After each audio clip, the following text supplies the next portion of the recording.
Welcome everyone to the FATED Connections Path of Exile Community Podcast, episode 66.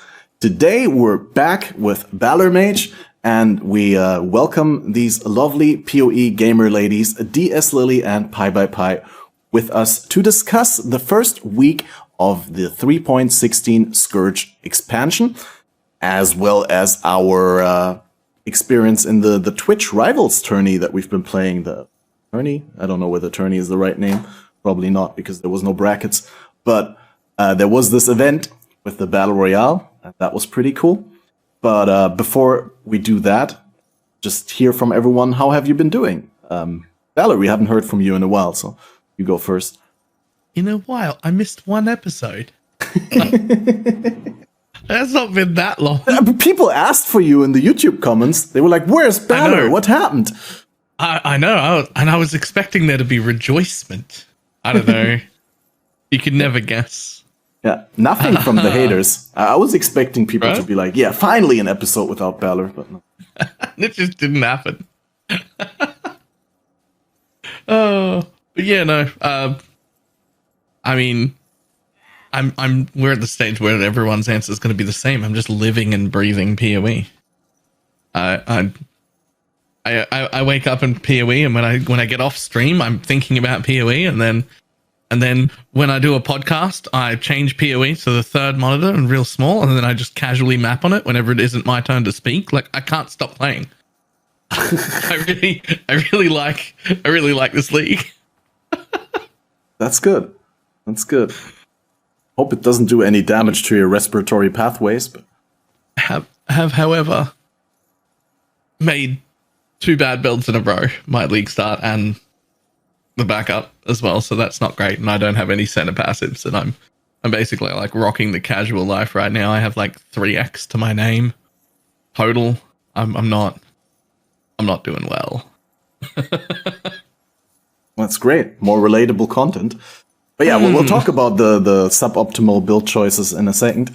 I think I have something to add there as well, but well, let's go and ask Lily how she has been doing. Welcome, and I hope it's not too early for you.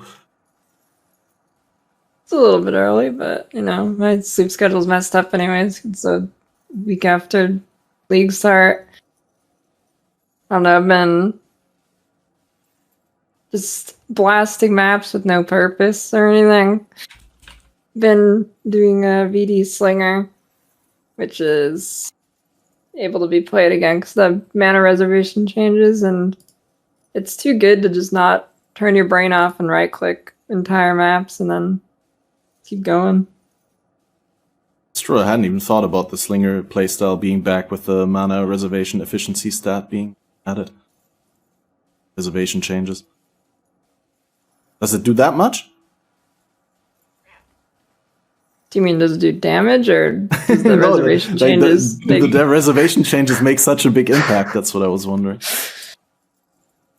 Yeah, well, before the changes, I don't think you could do volatile detonate dead Slinger anymore unless you're like heavy in investment. But now, just with the mana wheel, or not mana wheel, but the sovereignty wheel, you can do it, and a few other tweaks, but it's definitely enough now.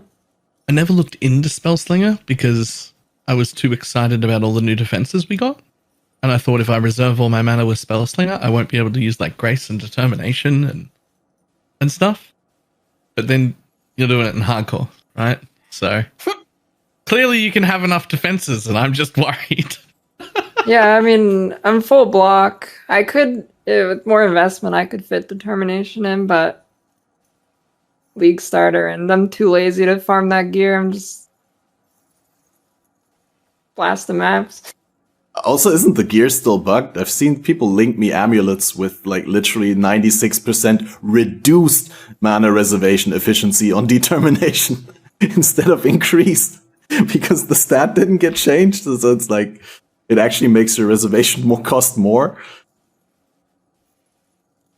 No, I haven't seen that. I think I read that they fixed it, but probably. I'm not sure. Anyway, before we go into all that nitty-gritty talk, Welcome, Pi, and do you want to let us know how you have been doing? Hi. This is my first league that I started in solo self-found, and I'm having such a good time. Because I used to feel a lot of pressure about like keeping up the pace with the people I was playing in private leagues with, and being able to contribute to like the group economy. And I'm not a fast player, so it's been nice to have like the pace only measured against myself. For example, I only just did my overlap today, even though the changes are amazing. I didn't see a single trial today, and then until today, and then I saw 2 in the same map because I got them like 1 inside the Zana and then 1 in the natural map as well, which was like, what are the chances, man? But yeah, a lot of leagues have gone by which have failed to keep me interested for particularly long enough. And this is the most passionate that I've felt about it in a good long while. And I think, I know we'll get into it, but some of the reasons would be changes to the endgame. I feel like I can have goals and stuff there. I've been playing the physical trapper, which is now currently a poison trapper, based mostly on Zai's build that was shared by Ziz. Has a lot of options in it, and probably will mess a bit around with it further once it's further along. But Is it gonna stay poison all along, or is there any plan to change it? I believe there's like 3 ways that you could do it. You could do like non-crit fizz, Yeah, you could do poison, or you could do crit.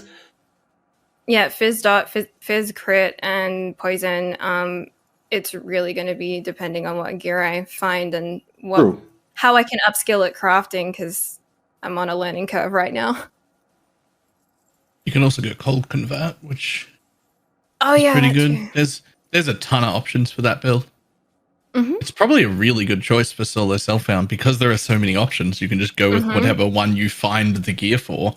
Because the changes between like the most extreme trees in there are only about 15 respecs. And it's just like different gear and different gems. But the tree skeleton is pretty similar. Yeah, but that's traps for you. Like, it doesn't...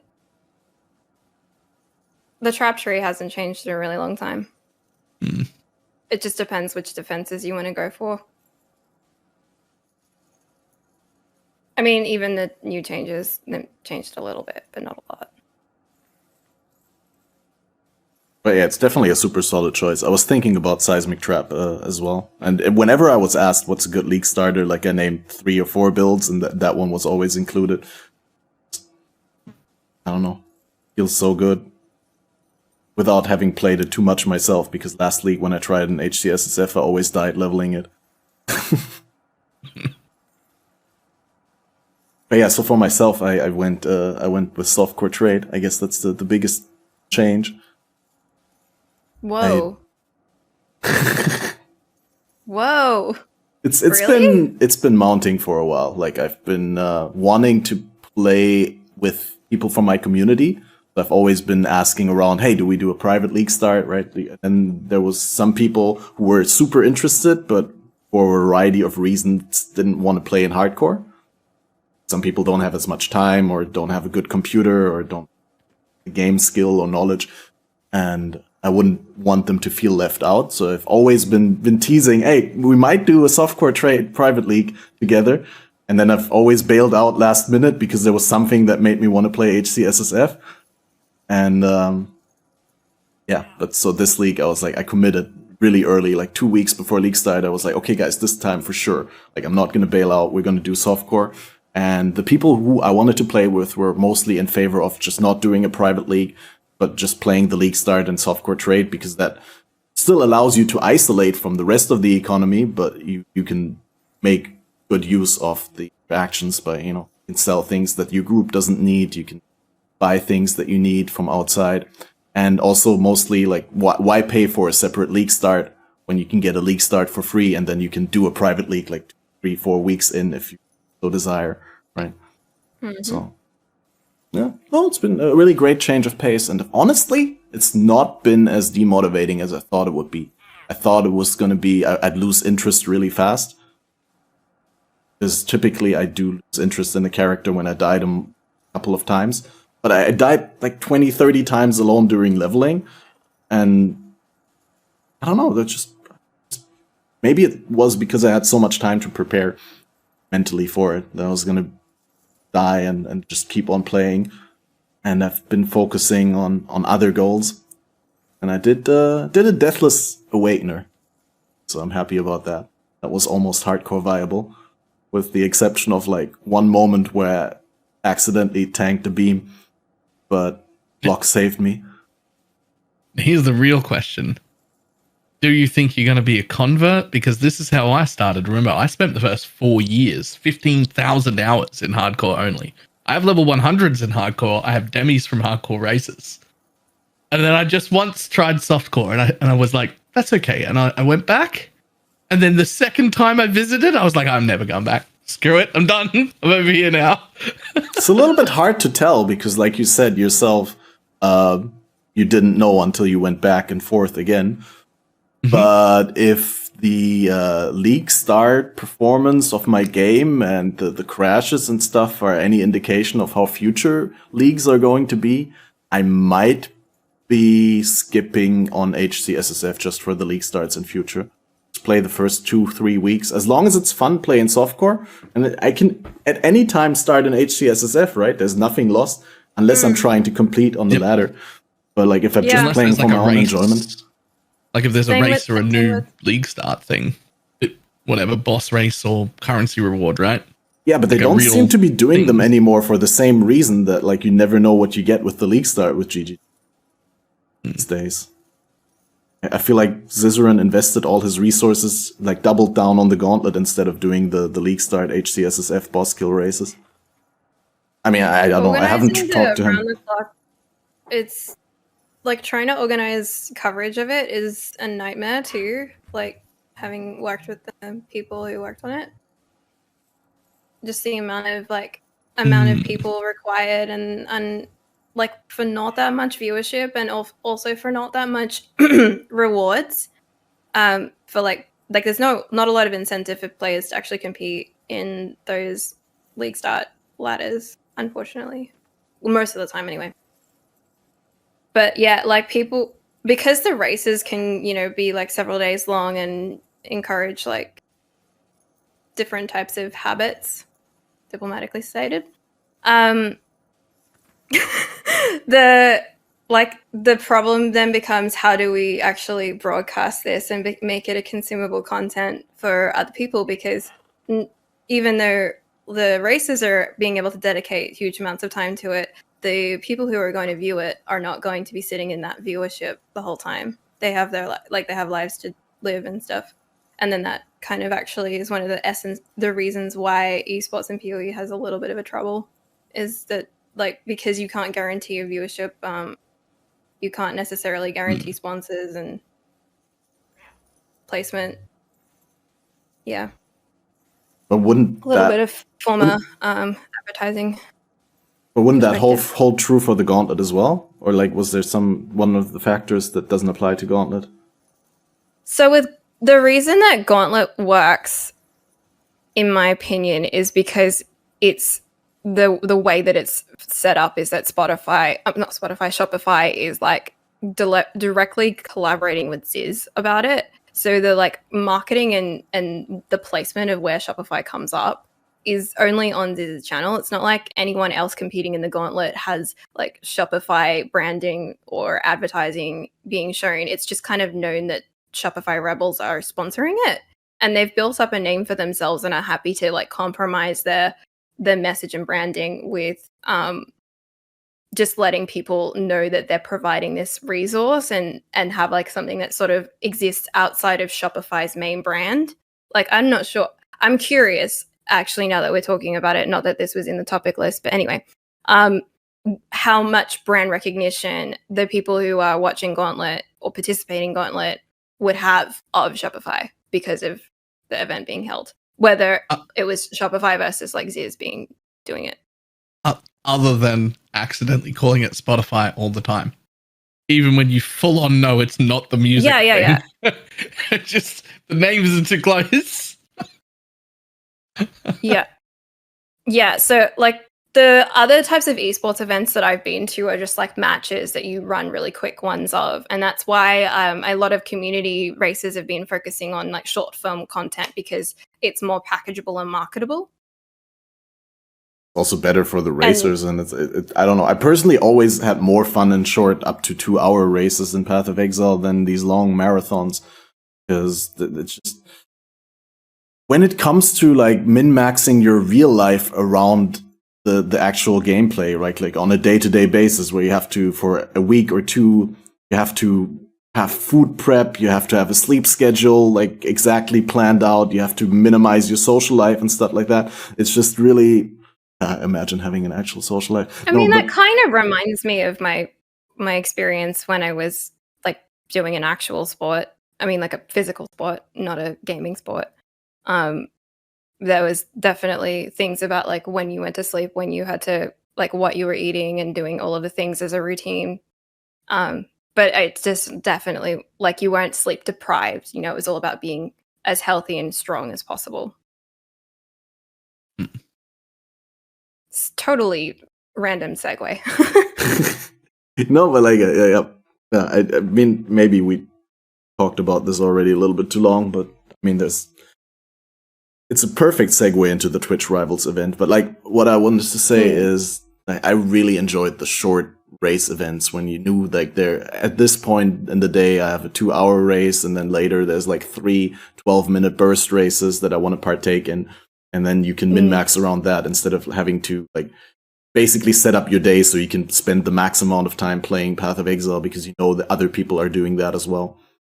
It's the old topic of, you know, like time-limited races maybe in the future where people only get to play up to 12 hours that count towards the race. Something like that to even the playing field. I mean, people who can deal with extremely small, like short sleep or small amounts of sleep per day, and people who, I don't know, I guess have a family and have other obligations than being able to play the game. Yeah, I mean, I'm seeing like comments about it in the chat, and I was thinking about what I really like about being in Badger Private League. Like you have like 4 short days to push as much as you can, and that shit is fun. That's fun stuff.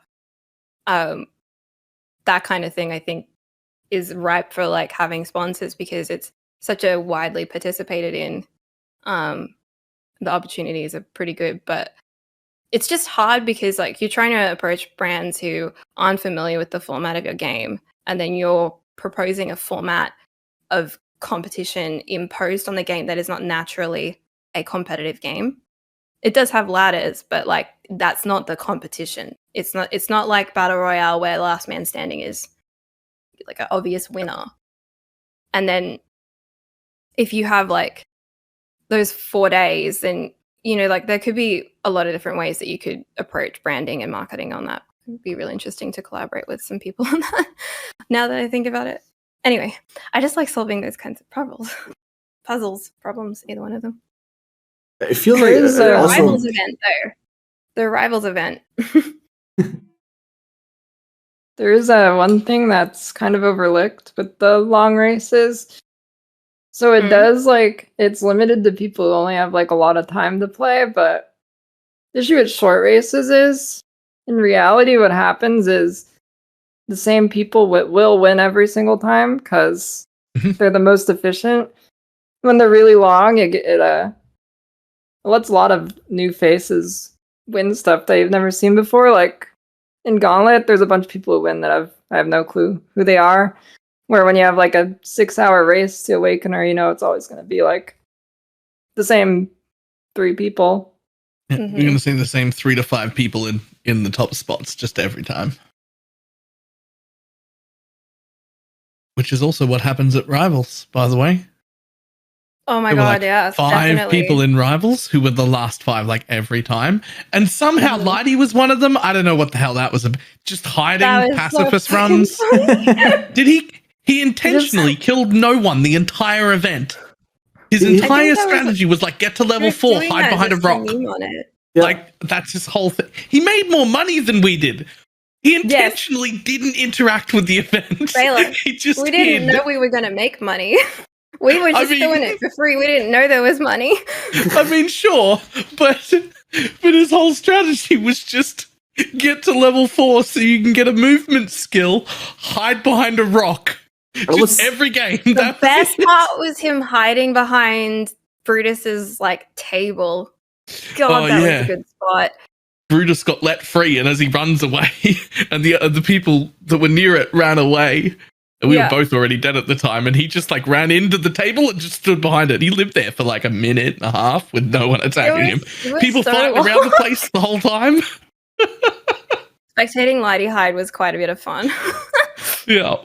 I was actually sitting in Discord voice chat the entire time with Slippery Jim and Lighty. So I got to hear Lighty's side of the tactic.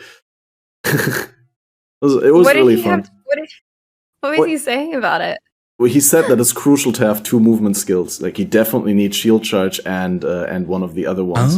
Because otherwise you can't disengage properly. But there were so many moments where, like, I feel like so many people did let him just do his thing instead of actually hunting him down. Like, either he was really good at disengaging. I think the same thing happened with Mathel a lot. Because when I ran into Havoc, they would just relentlessly kill me. Like, Havoc, Carve, or whatever, when the moment that they realize, oh, it's Catmaster, easy prey, right? But there was someone who killed me multiple times, and I was like, are you fucking looking for me? I didn't get a single kill the whole event. I was trying, not like Lighty. I was trying to murder people. It didn't work. I stole 1 kill from Havoc, and then he instantly killed me afterwards. And I actually killed a German streamer called Lowepe. That guy. I actually managed to kill him as he was trying to get away from a pack that got him pretty low. But other than that, I also just replicated pretty much Lighty's strat to much smaller success. Also, Lily, me and Baylor watched you hide behind a tree a couple times. Oh yeah, good stuff. The first 3 rounds, I didn't really get a chance to do it. I got really bad RNG the first 2 rounds. The first round, I opened like there was nobody spawned near me. I opened like literally 10 of the chests. Every single one of them just dropped like Spectral Throw and nothing else. Mm-hmm. The thing about Lighty is since he's only level 4, there is no reason to waste your time killing him because you get no XP. And then he's just shield charging and being super annoying. I bet he put his passive points into the tanky one, so he'd probably take forever to kill too. Oh yeah, no damage because he wasn't trying to kill anyone. Just straight into the center tree. Actually, in the bottom left thing with the endurance charge generation and when generate endurance charges when hit. And I think attack speed with movement skills is smooth shield charging. But yeah, you did have some good rounds, Lily. You made it to rank 22 overall in the end. You're the highest ranking of all of us here. You want to share your secret strats outside of being on the US servers? I don't know. The only skill I know how to use in Royale is sweep, and every time I got sweep, I made it to like the top 6. Oh wow. Sweep doesn't strike me as like fun. I didn't mean to. But sweep doesn't strike me as like the best choice there. I just got that, sorry. Probably why we did so badly. I don't know, whenever... I got rolling magma so many fucking times. Rolling magma and ball lightning. I just had the worst RNG. Rolling magma's good. Huh? Rolling magma's good. Mm-mm. You can pump XP with that.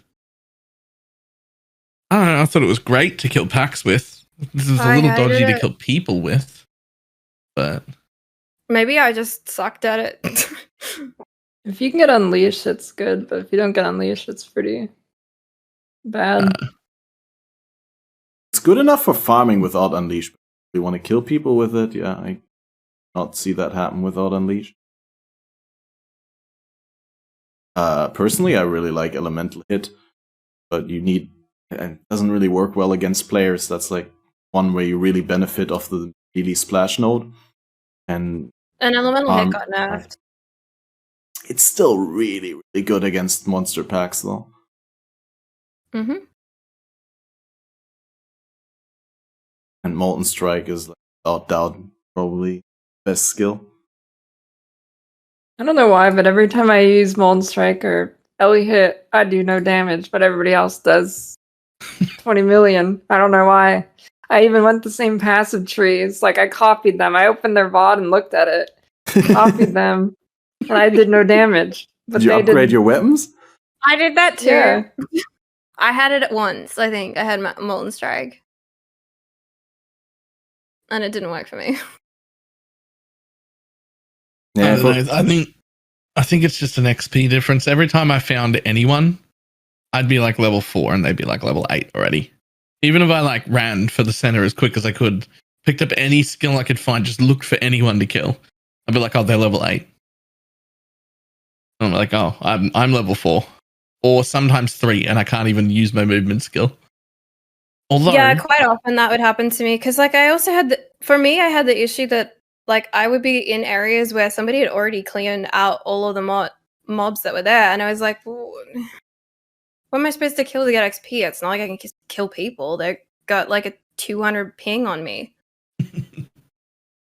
Yeah, and there we directly go to one of the core problems that I see with the current implementation of the Battle Royale. It's just incredibly frustrating when you're not one of the fastest people to get into the middle. Like, you really need to treat it as if it was a PoE race for XP. Because otherwise you don't get to do fair PvP. Otherwise you're just going to get picked by people who are much stronger than you are, where even if you had perfect ping conditions and like good mechanical play, you wouldn't stand a chance.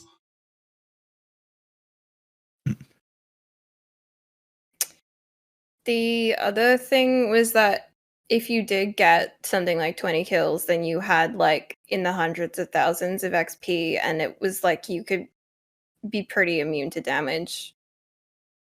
Like, as a spectator, I don't know what it felt like. That's what it looked like.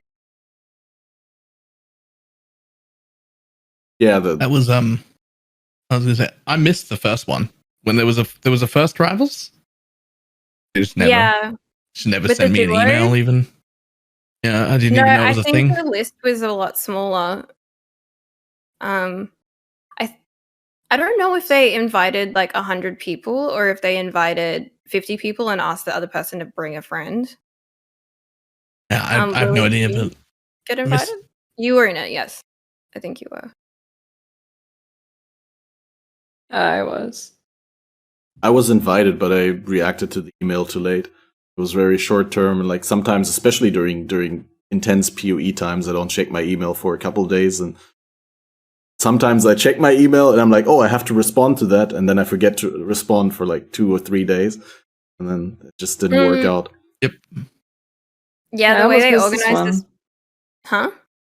I almost missed this one because for some reason they're sending emails to the wrong email. And I don't know how they have that one.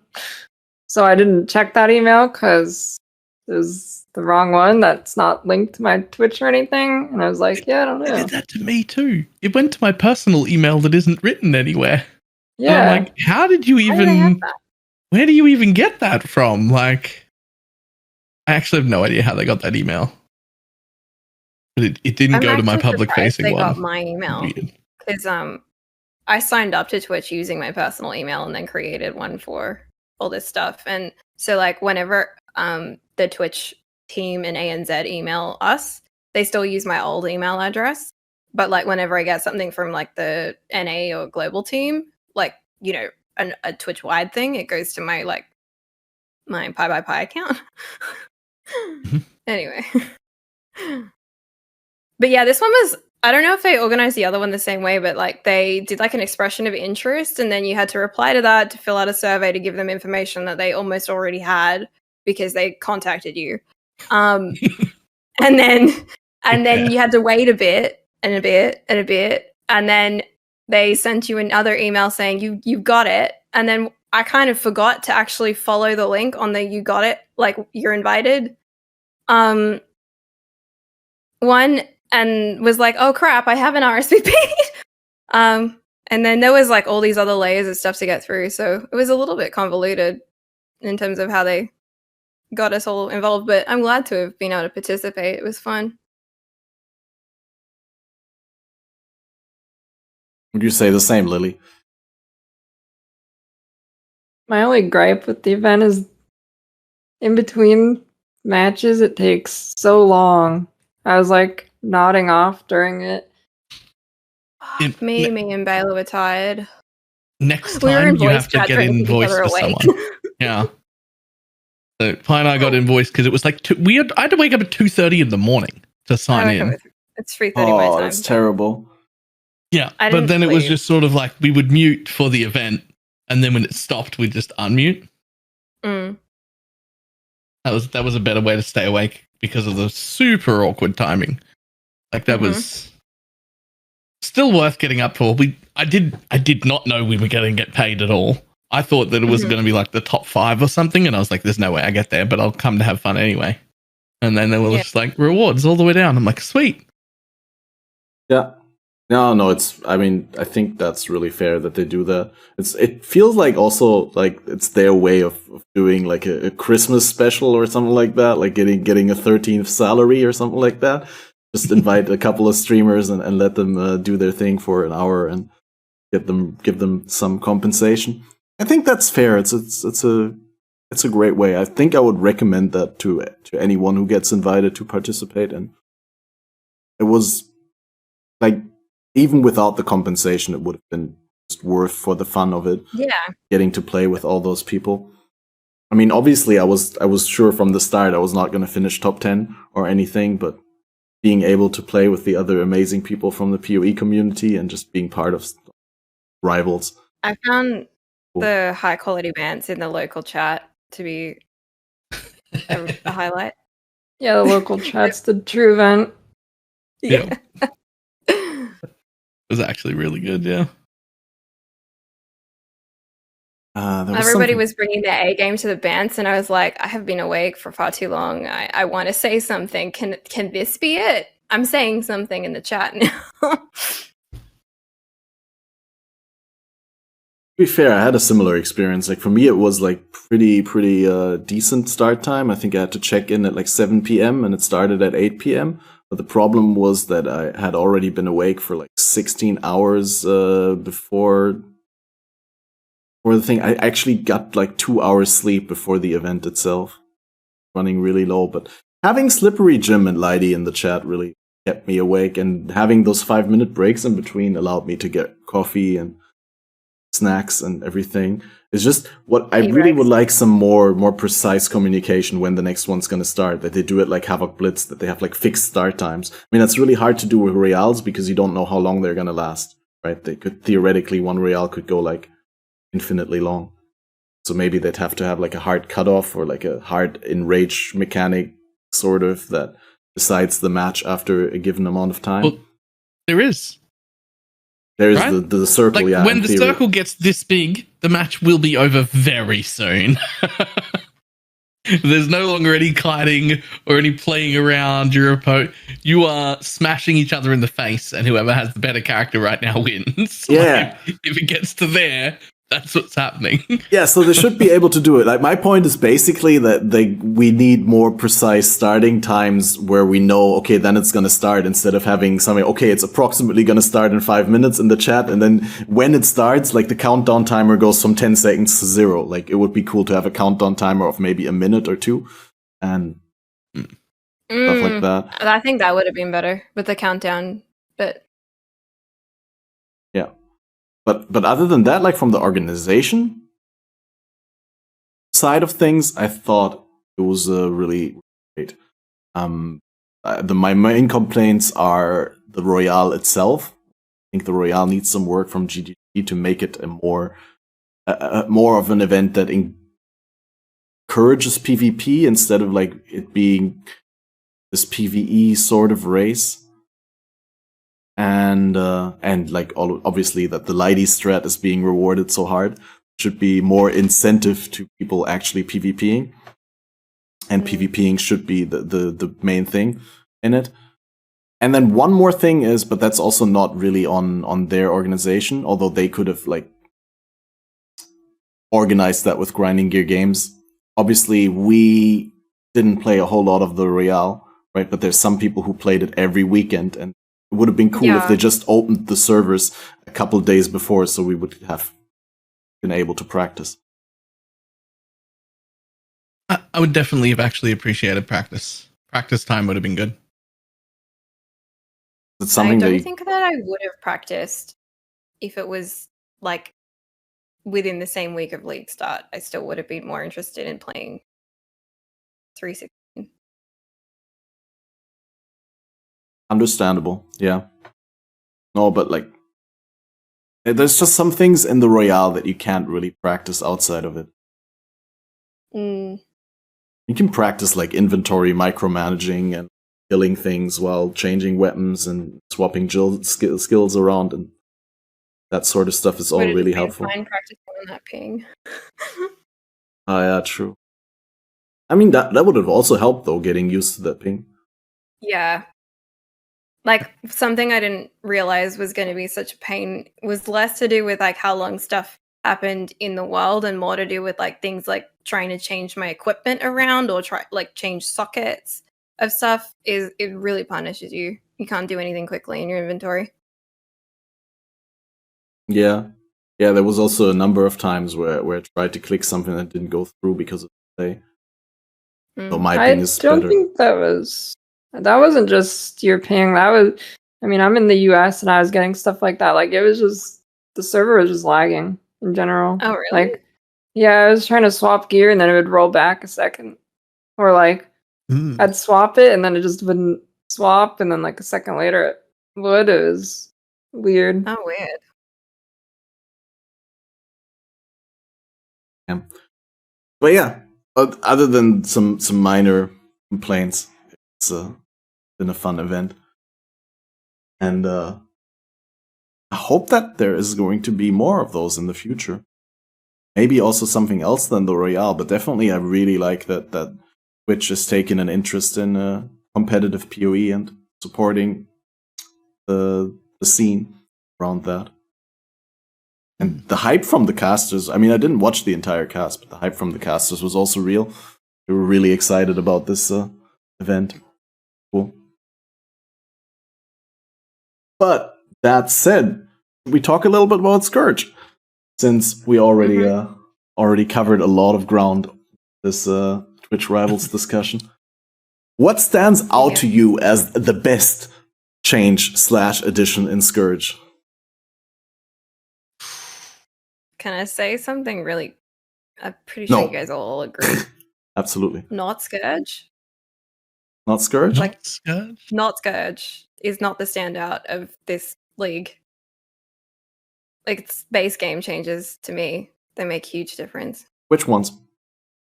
The end game one. I mean, I already kind of said it in my yeah, you said it. But like the change to the Atlas for me, has changed a lot about how endgame feels with having less maps, with having 4 regions, 16 watchstones. It's so much easier. Also, item stacks is a really good point. Stacking items is crazy. Feels so rewarding to loot like 4 alks in one stack instead of like picking up single alks everywhere. Mm-hmm. You didn't mention the passive tree changes at all. Is that a big factor for you in terms of enjoyment? That the passive tree has changed? I did extol the virtues of the passive tree change prior to the start of the league. Like when I was reacting to it and stuff. I think it's great, but it doesn't stand out to me. Like, it's not the thing that makes my build feel particularly different, because I don't know, I'm playing a different build from what I played before, so I don't know like if my character feels different. I guess the thing that would feel different is just how defensives are working this league compared to last league, because we didn't have as many, and that's, you know, just, in general everybody's tankier and feeling a bit more like they can deal with stuff if they've built their build right, I'd say. Having said that, I mean, like, I'm in softcore and I cocked it a lot on the way up. So I don't think I'm demonstrating it well. I think the standout for me is definitely the end game because it's keeping me playing. Big agree. The end game being narrowed down makes it a lot easier to feel like you have a grip on it. I don't even think it's much less. I mean, it is much faster than the old system, but I don't think that's the deciding factor. I think the deciding factor is that it's so much easier to know what you're going to do and to break down large goals into like small achievable goals, because there's not that many different Atlas regions and different things to consider. You just it's very very, very easy to feel like you have a grip on it. The other thing, even after having played it for more than a year, at some points I felt that it was too complicated. I've felt that since it was introduced, pretty much. I really enjoyed it in Metamorph, but when they started making the Conqueror tracks more deterministic with the introduced, like, the set intervals and some of that stuff, I feel like the tedium set in with that, but also like just the design of it overall it's messy. It's not quite like fully realized, and reducing the size of it makes the messy components of it less obvious. I'm curious to hear what you say, Lily, about the reworked endgame. Do you enjoy it as much as we do, or does it take away something at the top end? Do you feel like you're done faster with it and that's a bad thing in some ways, or is it just generally better? I think it's overall good. I think my main concern, which hasn't been as big of an issue as I thought it was, but with them reducing the map pool and it's only 4 regions, I feel like some zones just you always get really bad maps you don't want to run. Like in Hamlet, I feel like half the time my map drops, it's like a dungeon or something, and then I just don't want to run them. But dungeon has really good diff cards now, though. The thing is, that has less to do with there being less maps and more to do with the maps that they removed. Like, did you read the list of maps they removed? It was like 80% maps you love. Maps. Yeah. I mean, when they said they were reducing the Atlas, that's what I said to my chat. I was like, it's kind of like a monkey's paw thing. Like, they're going to remove a bunch of good maps, and then that's what they did. They removed like 80% of the maps they took away were like good ones that I wanted, and they didn't even bring Gorge back to compensate. Like, if it had just given us Gorge back at the same time, I probably would have been happy about it. But no. Don't know about Gorge. I know tons about Gorge. I love it. I'll do it again. Let's go. I mean, I loved it back then. It was cool, but like, I don't think it would hold up. They'd at least have to like rework it some way. I mean, do you think they could just bring it back with the old Creighton boss? I just want good maps, man. I don't care where they come from. I think with vaulting so many good maps, like that stuff's going to be my expectation would be that maps are cycled every league. If they fail to do that, you're going to have a really angry player base on your hands, I think. Because there's less of them, so the ones that piss us off are going to become more triggering. They're just going to phase out all the good maps over a long period of time. Like, people like these maps too much, so like we're taking them away so people learn to appreciate the other maps that are suboptimal. They've always been saying they don't like people to just run the same maps over and over, and they've been trying different things to accomplish that. Yeah, but I think if all map layouts are bad, they're all good as well. Like, they're equally good, at least. But there's still some that are really good on there, right? Like, we still have struggling to come up with one. There are still One good of maps, the- right? Yeah, there are One of plenty the of still things- good ones.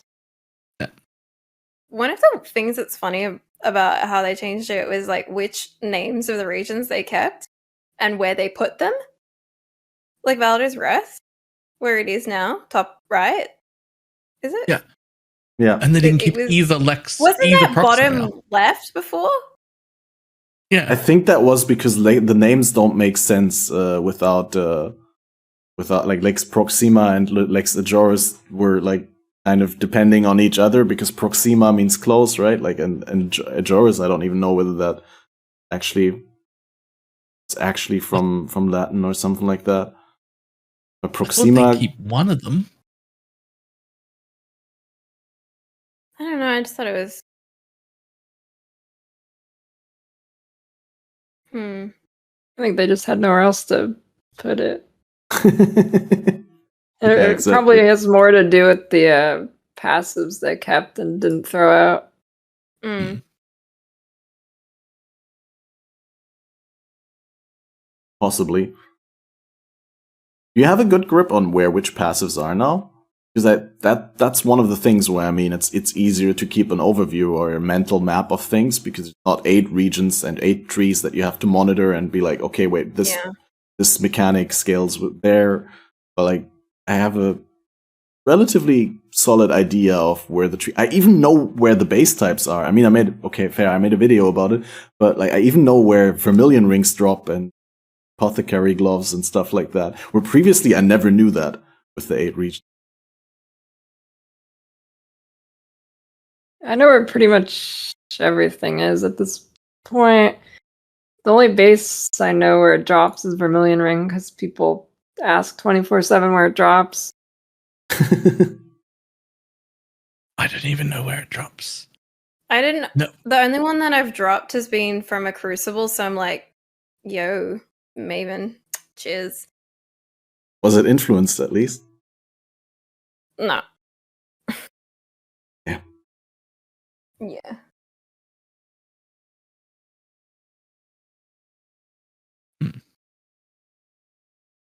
That reminds me of I had this Awakener drop. Did I say that? Because I did the first Awakener Deathless, and I actually, for the first time, had like super rewarding drop where I got an Awakened Void Manip, I got an Awakener's Orb, and I got a Warlord Sambar Scepter 86, and I got the gloves. The gloves bricked after 4 vials or so, but without any implicit. But I was really happy, thrilled about getting like all the good drops, except the Thread of Hope. Gotten the Thread of Hope on top, I guess. Can you get all? Could you get one on top, or is it either the gloves or a Thread of Hope? I think Like you only one get unique. one unique. Yeah. Is that real? I don't know. I That's feel why I'm like I've asking. had the gloves and thread before. I don't know, maybe you can. I'm pretty sure that they're all separate. I'll tell you what, I've definitely had a savior and a helmet before. So you can definitely get 2 uniques. But I don't know if the savior counts as the rest of the pool, because it's like exclusive to 8. So that might be like an exception. I don't know. Now that we're talking about things that we don't know for sure, I want to bring up something that for a long time I thought was like established as knowledge, and now I learned that it's actually not true. Or maybe I'm doing something wrong. Correct me if I'm wrong. But the way that we always thought reduced effect of shock works is that it stacks additively with increased effect of shock on enemies. And so because Cirrus, as the prime example, on his die beam has 200% increased of shock, people always told me that you can't get immune to his shock by stacking reduced effect of shock. But it turns out that is like enemies deal increased damage and players take increased damage, that those are separate and multiply with each other, and they're not additive at all, because I'm running 110% reduced effect of shock, and Awakener shocked me, but for 0% shock effect. Like, I literally had the shock symbol, and it's at 0%. Was it Awakener 8? Yeah. I don't know. In Gauntlet, I was using reduced effects for a while, and I was definitely getting a percentage but this league I've noticed is 0, so maybe they changed it. Or maybe I'm crazy and it was always 0. But I'm pretty sure you need more than 100. Well, but like you'd need like 300%, right? Because he'd have his regular shock and then 200% increased effector shock, and I definitely didn't have 300. I have 60% from the Pantheon and 50% from the tree. Another 15 from the jewel, actually. At 125 then. But anyway, that's something that I always thought like was well established as knowledge. Because where I heard it was also always from good players, I think. And now I learned that it's not like that, but maybe they really changed something about it. Anyway, I'm just saying, I got a clip of it. I got shocked for 0% shock effect. No. Maybe it's because I blocked it? No, I didn't block it. I wouldn't have gotten shocked either. No, I did take damage. Super weird. Balor looks genuinely confused. I'll definitely research more on that because I want to make a video, but obviously I can't make a video based on anecdotal evidence. So I'm going to try to get into contact with Mark GGG on Reddit or something like that, verify that, or to maybe scour his forum posts for an answer on that. Or test it out. I was just looking around for confirmation because I thought it worked exactly how you thought it worked. Yeah. I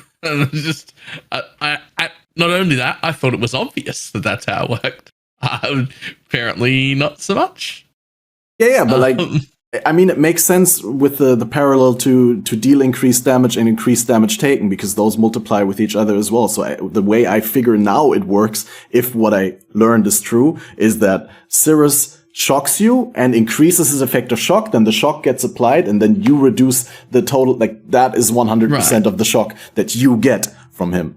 And your and his increased and reduced don't actually stack. But, maybe I'm just talking out of my ass and maybe I'm making things up. Maybe there's some factors that I'm overlooking, so I'm definitely going to dig deeper on that one.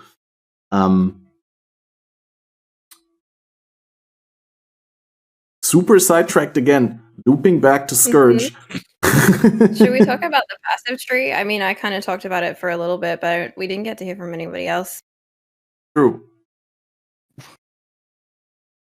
Big topics. Lily, am I the only one lost? Right? Lost? Hmm?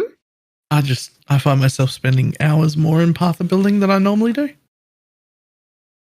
I think that's natural. I wouldn't call it lost. It's fun. I think it's more fun than ever before to make builds for me because it's just unknown territory. It's like when the cards have been shuffled, it's really fun to figure out how you're going to play it. This is the big question I have for everyone about the passive tree. How is anyone finding room for cluster jewels? I'm not. I'm not. Neither am I. Are we just not using cluster jewels anymore? I think there's still use for cluster jewels, but I don't think cluster jewels is...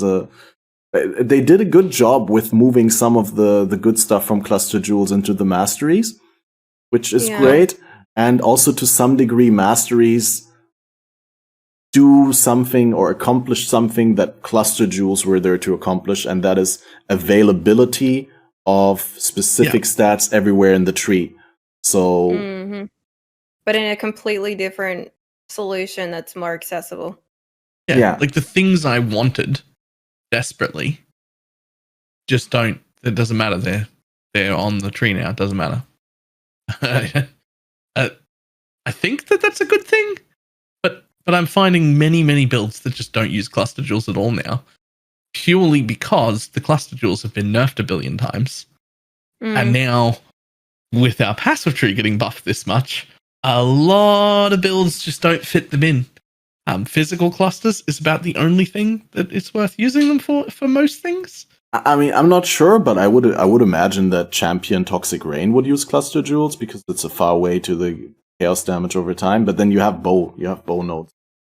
Might not. I haven't looked into the build actual, but like something on the bottom side of the tree that does chaos damage over time I could see that using cluster jewels. All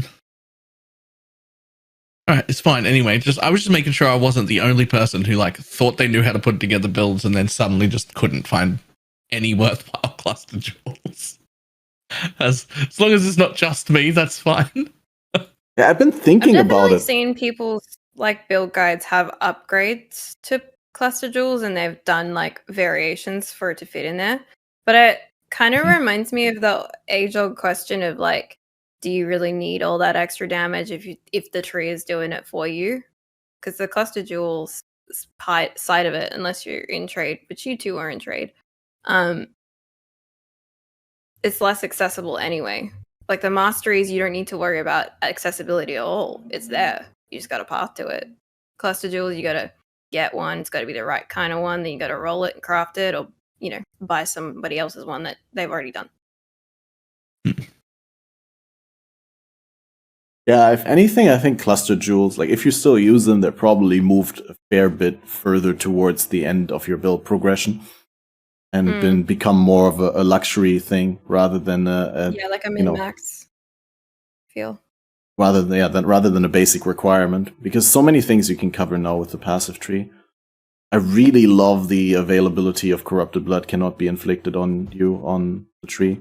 Because it doesn't take, it does take away a lot from getting a CB jewel. Getting a CB jewel was pretty much mandatory in hardcore.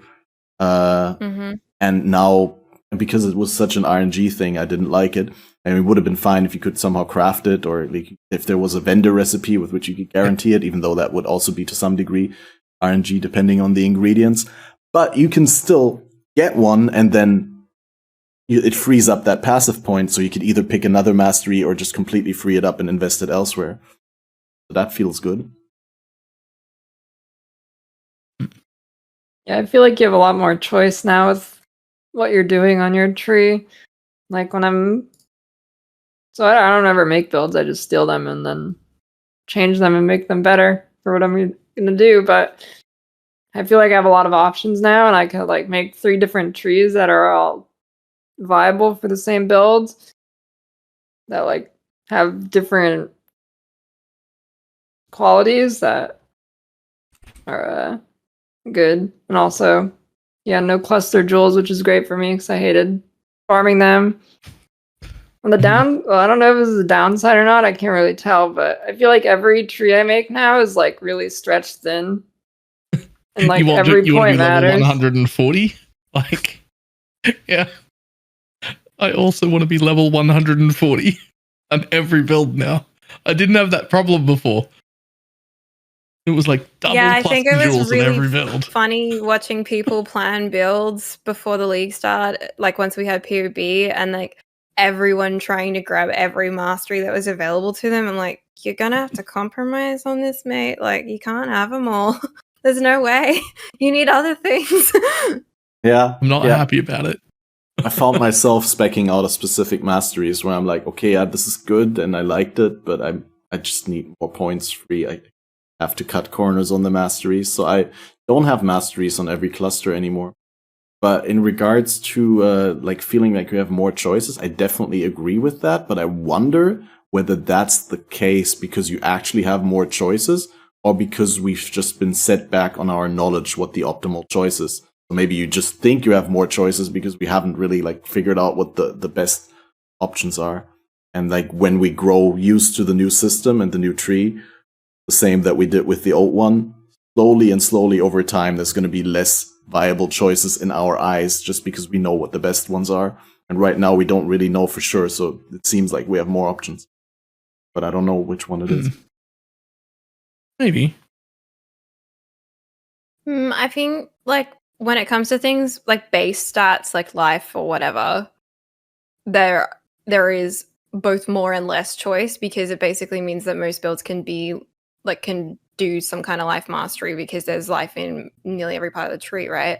But when it comes to something like looking at your damage clusters for your build, once you've got like nearly all of them, that there's not a lot of different ways to path there. Like if you're grabbing Chaos Dot or if you're doing trap build, there's only, a couple of trap areas to go to.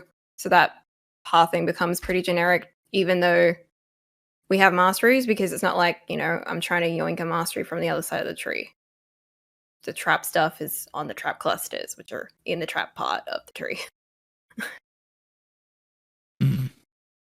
So I think when it was pitched to us, like when we didn't know what the tree looked like, and when it was like conceptually, it just seemed like the tree was broken wide open, but then it still has like its little thematic areas, like taking ghost shards off of Trickster and putting it into Shadow's area. Still shadowy, like it's still a shadow thing, even though it's not Trickster.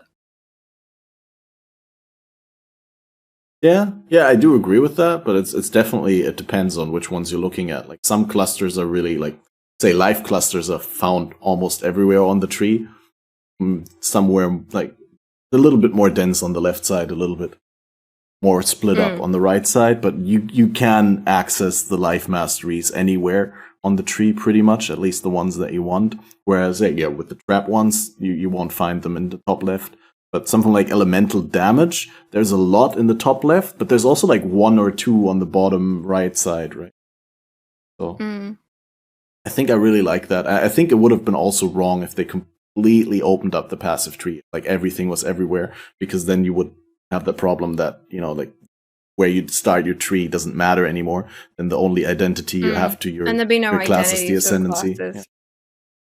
Outside of the ascendancy.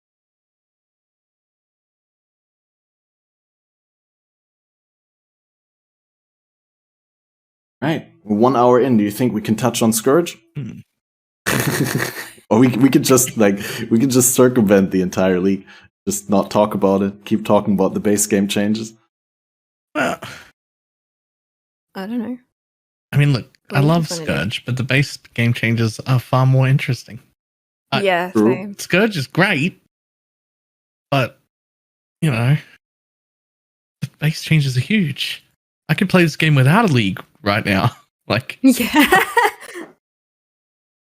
I'm a little hesitant about Scourge. The reason I'm hesitant about Scourge is because it looks like the meta is evolving into, at least from a softcore trades perspective, into infinitely running white maps, preferably as low tier as possible. And I hate it when that happens. When you say blind maps, you mean Scourge maps, right? I meant Scourge maps, sorry. Crangled maps. It Just looks making like sure. the meta is quickly evolving into we only run white crangled maps. And anytime that happens, I hate it. I think... Did that happen before or after the changes, though? Before. Before the changes, I think it was this because was... it took so fucking long to crangle the top tier ones, right? Yeah, but also the rewards are just as good in the tier 1s as they are in the tier 16s. It just takes you longer to get there. The problem is, so even before they buffed the rewards, it was looking like this was going to be one of the most rewarding leagues we've ever had. Ever. But people just hadn't started using them properly yet, and then they like quadruple buffed them. And so now they're ridiculous. Same thing with Delirium. When they were already ridiculous, and people just didn't get a chance to use them yet. Now they're super, super ridiculous, and it looks like the best way to do it is in tier 1 maps, and I just hate that. I want to be forced into tier 15, tier 16 maps to get the best reward, right? That's the best reward should be at the end, not at the beginning. Well, doesn't make any sense. That's even aggravated by the level requirement for the corruption from Scourge monsters on items to crangle them, but the level requirement being purely cosmetic. Like from what Tenki told me and what testing he did, it's actually when it says level 68 monsters or plus, it doesn't actually hold true to that. Like you can actually ramp up the corruption way faster in lower content. And it actually doesn't require you to kill 68 plus monsters. Maybe, or I hope it's fixed by now. But yeah, that's a huge part. But it would have, like, I agree totally with you, Balor. It would have been great if they gave a higher requirement than level 68 at the top end for monsters. That, like, if you want to crangle a tier 15 map, you have to run to ramp up the corruption in at least tier 10s or something like that. And also that you would get more corruption out of higher level monsters than you get out of lower level monsters. Yeah, I agree with that.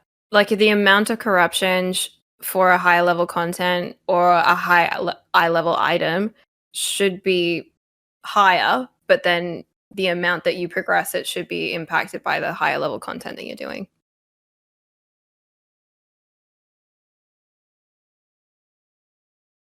Exponential growth, kind of. Yeah. It has a ceiling, of course. I think they're gonna be too scared to do anything that'll make it more like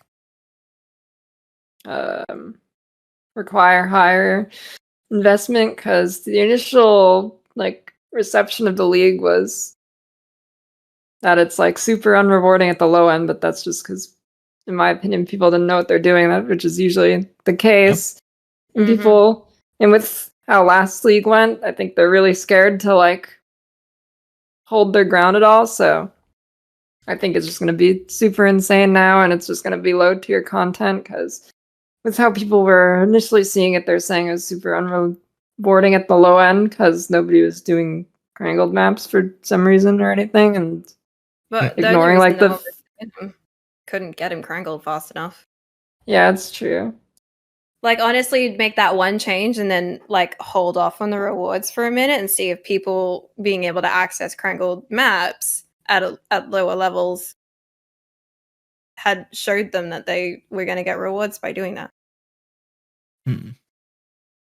But then I feel like we run into this issue quite often with league content where the reaction is like within 3 days, and it's not enough time, and it's certainly not enough opinions or variety of opinions, because 3 days is certainly like the top percentage of players reacting to your content.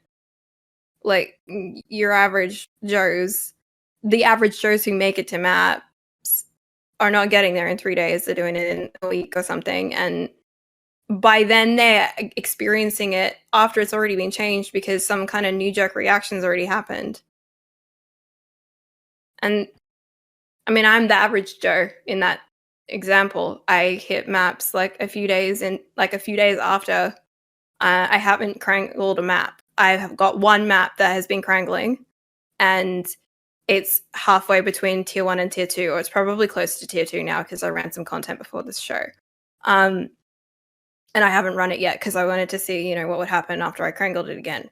So I didn't even get to experience a crangle map prior to know, because I'm average Joe.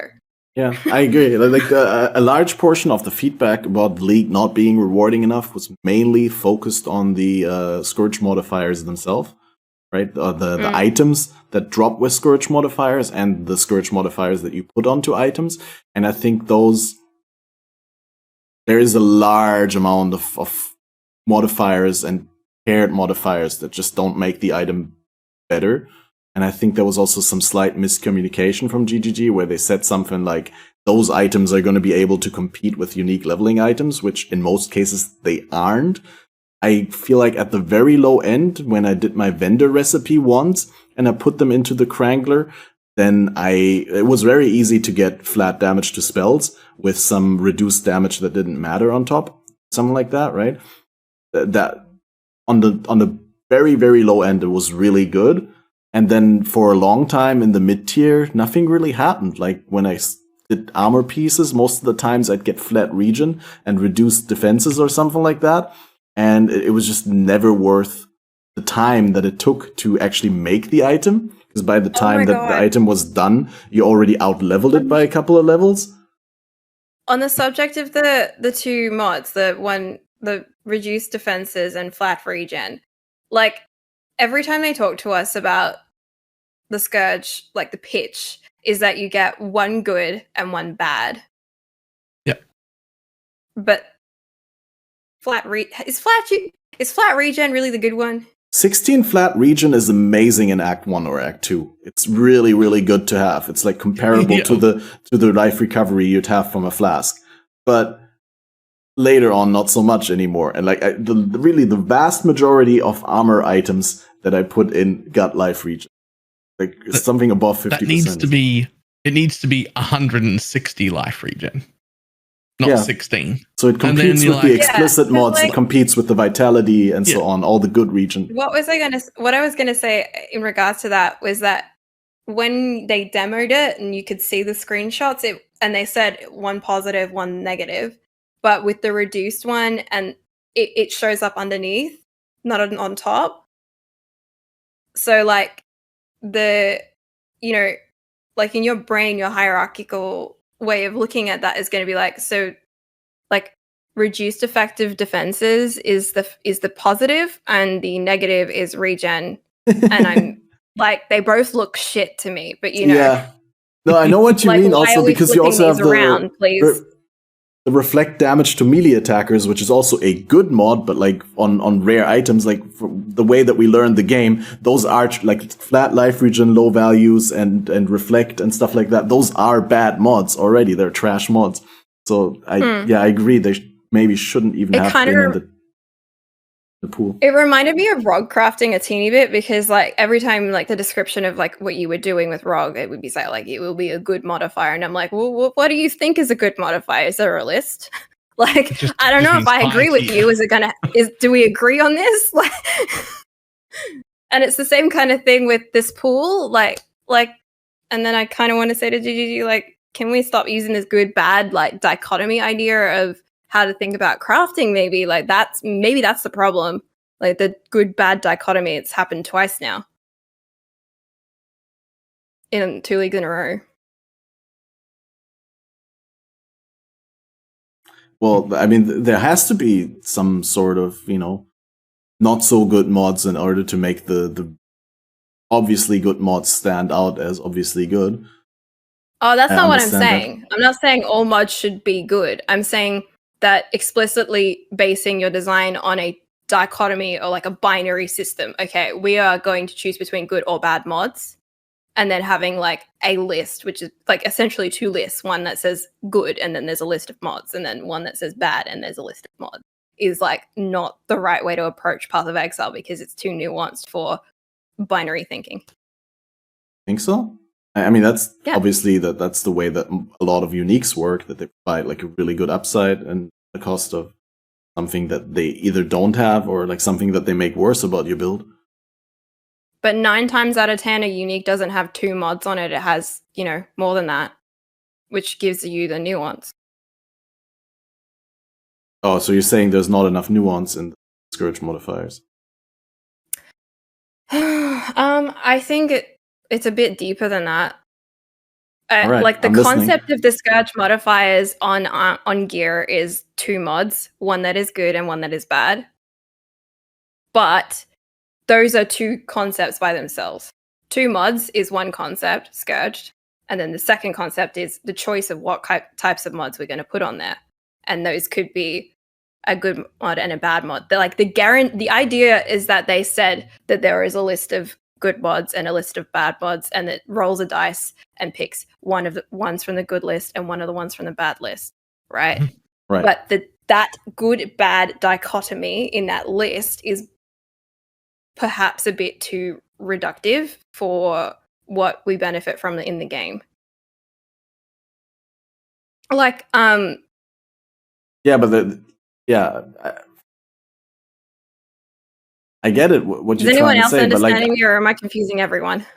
were you saying basically, if I understand correctly, and correct me if I misrepresent what you said, but that what is good and what is bad is not, you cannot just reduce that and put it on a list because what's good to one person is not good to the other person, basically? Yes. Like a player will not necessarily look at something GGG as is good. basically saying, in the game, we consider X list to be the list of good mods, but we don't, like you and I and Lily and Baylor, like we all have a list in our head of what's good mods, and it doesn't necessarily line up with GGG. So if that's the case, then approaching your mod pool as good or bad is maybe not the right way to frame it. Maybe it needs to be. I think what they meant is like you have beneficial and detrimental, and where the beneficial ones are all increases and the bad ones are all decreases. I mean, they already admitted they said that when they pitched the idea that the best case scenario is you get a mod that is really good for your build, like an upside mod that is really good and a downside mod that is not a downside to you. as in deal no fire damage on a lightning build, for example, right? Mm-hmm. So I think they already acknowledged what you said, right? That not all bad mods are bad for everyone, and not all good mods are good for everyone. It's like, it's okay. no, it's what I'm trying to say is like you're basically criticizing the core design idea of the Scourge mod system. Maybe would have been better if they didn't do a pairing of mods, but if they came up with something different, which is in itself a fair point. I'm just trying to think. I think she's just saying how they like explained it is all, not necessarily the system itself, just like how they went into it. Have privy of what the system is. All we have is what we experience, and then what they communicate about it. And there's certain ways that it's portrayed. So that's the level of transparency that we have access to, right? But anyway, I don't want to dwell on this if it's... Well, I'd be curious to learn what's your best item. Like, as you said, you didn't really engage that much with it yet, and are still baking your first maps. In terms of item mods, did you have anything where you really liked your Scourge modifiers on it? Like maybe something that you used for leveling, or? The only thing that I really enjoyed, which ended up being a mod that I had, like an item that I had for a while, was increased mana regen. It helped me get through the campaign. What was the downside on that item? I can't remember. Something that didn't affect me. It was like maybe it was a dexterity requirement, and I was a dex build, so it didn't matter. But it was kind of funny because, someone in chat said that it's not good, bad, it's positive, negative. But the problem is the perception of good, bad, positive, negative. I guess my assumption was a positive thing and a negative thing is one is good and one is bad. So perhaps it's my fault for mistaking it for like the list of mods is actually, we are taking something away or we're adding something. Maybe.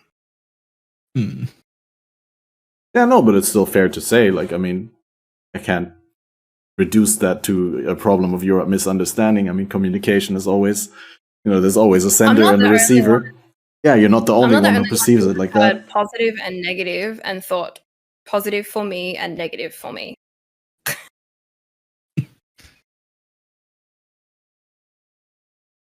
Balor, what was your most impactful item that you had so far from the mechanic? A Queen of the Forest that hit flat evasion. That sounds good. Nice. Yeah, so it was relatively bad rolled on like day 2, and it still ended up with like 2600 or whatever evasion. Oh, yeah, but there's no tainted right. divines, so you can't make it godlike. Yeah, it could have been, if it was a well rolled one, it would have been like 29 rather 100, and that would have been quite something. But it turned my shit one into a way better than average one. I was like, that's cool. And then I haven't found anything since. In fact, just yesterday, I turned off all the Scourge items on the ground. They're just large talismans. I mean, they have the same problem as talismans, and in general as rare item drops. They're just regular drops, but then with another layer of RNG on top. And like you said, with the Queen of the Forest, the implicit just making up, or the Scourge implicit just making up for the fact that the Queen itself wasn't really well rolled. I had that with a lot of items that dropped with like plus 30 maximum life on the implicit, and it just made up for the fact that they didn't have good life on the explicit mods. So it's like, a lot of mediocre stuff. There was one league where talismans were worth picking up off the ground for like the whole first 3 weeks of softcore trade, when they had like they were like, oh, we're going to make talismans drop in this like super lucky loot system that makes them really good. And that was exciting for one league.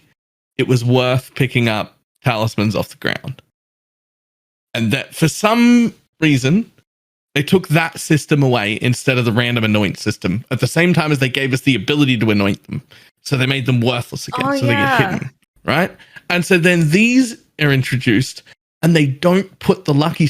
If they used that system that they definitely already have to make the Scourge gear on the ground drop like that, we would have good Scourge items on the floor, and I would not have turned them off yet. Yeah, that was also one of my first pieces of feedback or opinion about it, was that why do these items drop that much and they're all trash? Why not just give us like 10% of the amount of items that drop and then just have them well rolled? Because then you still, even if they're good, they could still be bricked by the Scourge modifiers. Yeah, yep. Lucky rare drops would have been bricked by, like, that would have been good.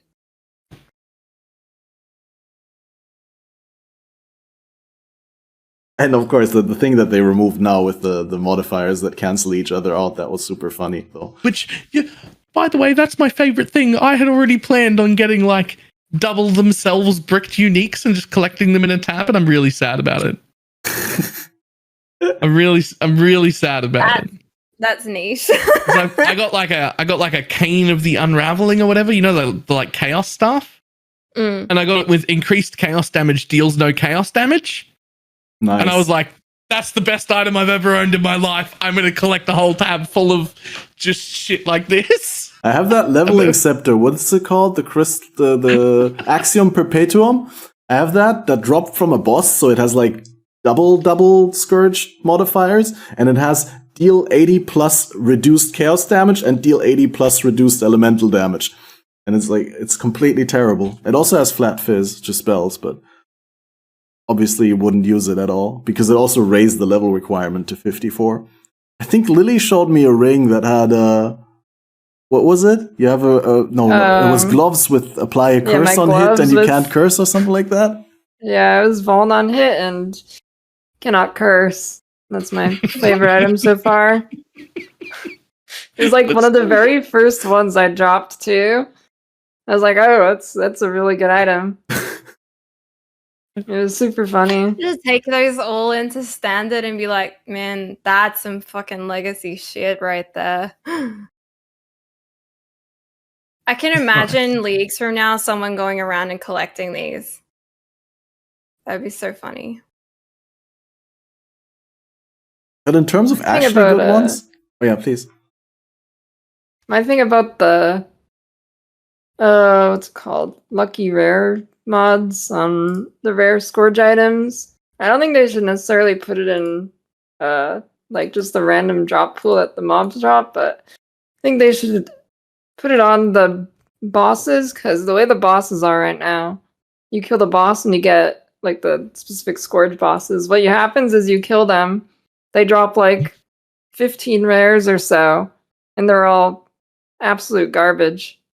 And there's basically, and then you'll get like 2 tainted armor scraps and maybe 1 fusing, and it's like basically not worth to kill them. I mean, it is, I guess, if you can do it, but I've only seen 3 of them so far. Do they always drop a like double crangled unique? Yeah, it's guaranteed to have 1 double crangled unique.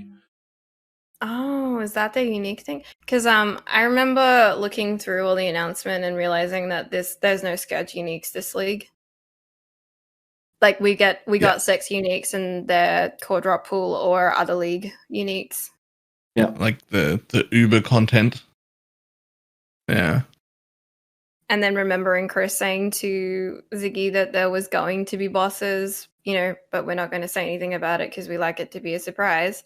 And me going, well, if you've got bosses, what are they going to drop that's different? Yeah.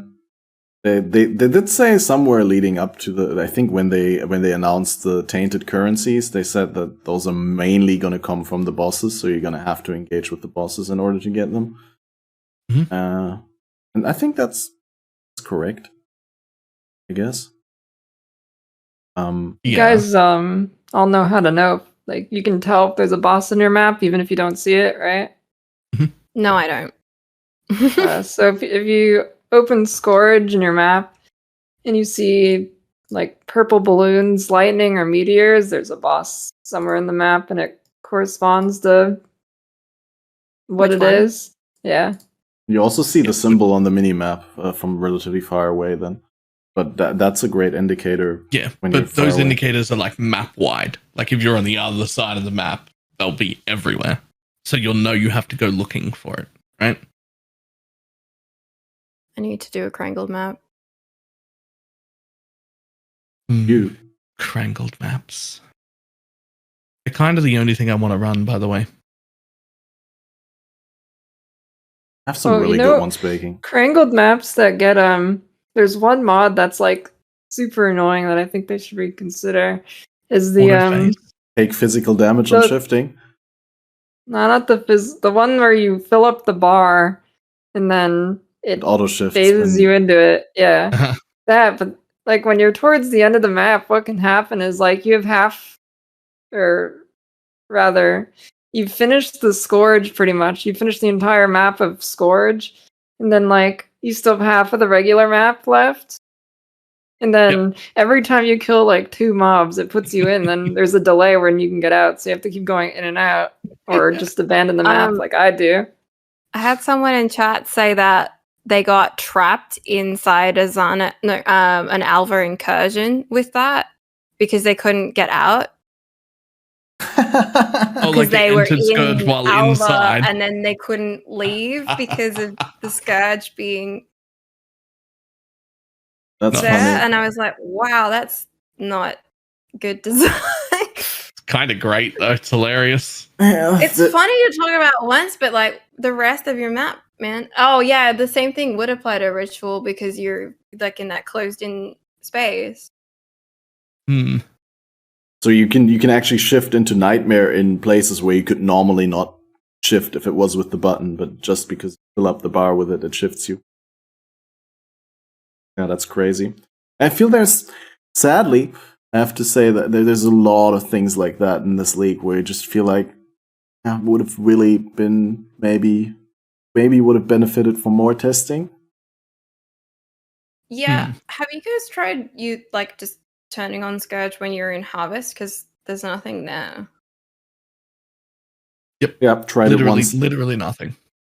Yeah, and it's like, okay, so I know it works everywhere because the button's everywhere, but like, where is it actually going to be worth it to do it? Because I lose blood every time I do this. So I'm just wandering around an empty space looking for Scourge monsters. But the garden looks super pretty, though. Outside of there's no Scourge monsters, but the Scourge version of the garden looks cool. Another thing that really annoyed me about it, and that's something that I feel like should have come up in alpha testing, and I have no idea how it made it into the game, is the fact that there's only one leak button, and now we have so many leaks that require pressing that button, and you cannot shift into or out of Nightmare when you're on top of an expedition, because then you will place explosives with the button. And that is just that's so maximum annoying. I've actually messed up expeditions. I've been waiting to see a rip clip from that. Oh, it's gonna happen for sure. I'm waiting for them to run out of space because you run into a map with all of the leagues and the buttons have all just pushed each other that way. Like, yeah, I mean they're definitely running out of keybinds already. No, and so similarly, I put. Because the leak button only shifts you in and out of Nightmare, but it's not the same button that you need to open the Crucible, and it didn't have like a button linked per default. Correct me if I'm wrong, but I think it was No, it did. It was a comma, and I changed it to K for Crangle, and I was really excited about doing this. Well, for me, it didn't have one, maybe because the key was already used that it wanted to put it to, but for me, it was not set. I didn't notice, but when you mouse over it, it says open the blood crucible, and then in brackets there's a whatever it is, the key that it is, but I didn't realize, and I only noticed like 2 or 3 days in. Because I actually kept for the first 2 days, I kept hitting K because in my head I was thinking Crangle. And which is not even the name of the league. By default the cosmetics tab, which is so I just kept opening the cosmetic tab by accident. Just had already made this leap and then realized that I could actually change the keybind because I didn't know that there was a keybind to begin with. But was that a keybind specifically for Scourge? Or is it like No, any there's league a mechanic keybind for now? Scourge, which is your league mechanic Scourge, and then if you open your inventory and mouse over the Blood Crucible, Right. there's a keybind for that too. Yeah, and that one was new added because for me it was not set. It specifically when I hovered the Blood Crucible, it didn't say any key there, and that was because the key that it is per default or it's supposed to go to is already allocated. I already put the help panel on there because now that chat said it's the semicolon per default. That's where my help panel is. Because I always need that hotkey because you cannot open the help panel because it's grayed out when you're on the beach when you start. But you really want to switch off the pop-ups before you start. Otherwise you get annoyed and tilted and you mess up your league start. So you need to open that somehow. And so you need that key. That's why I know.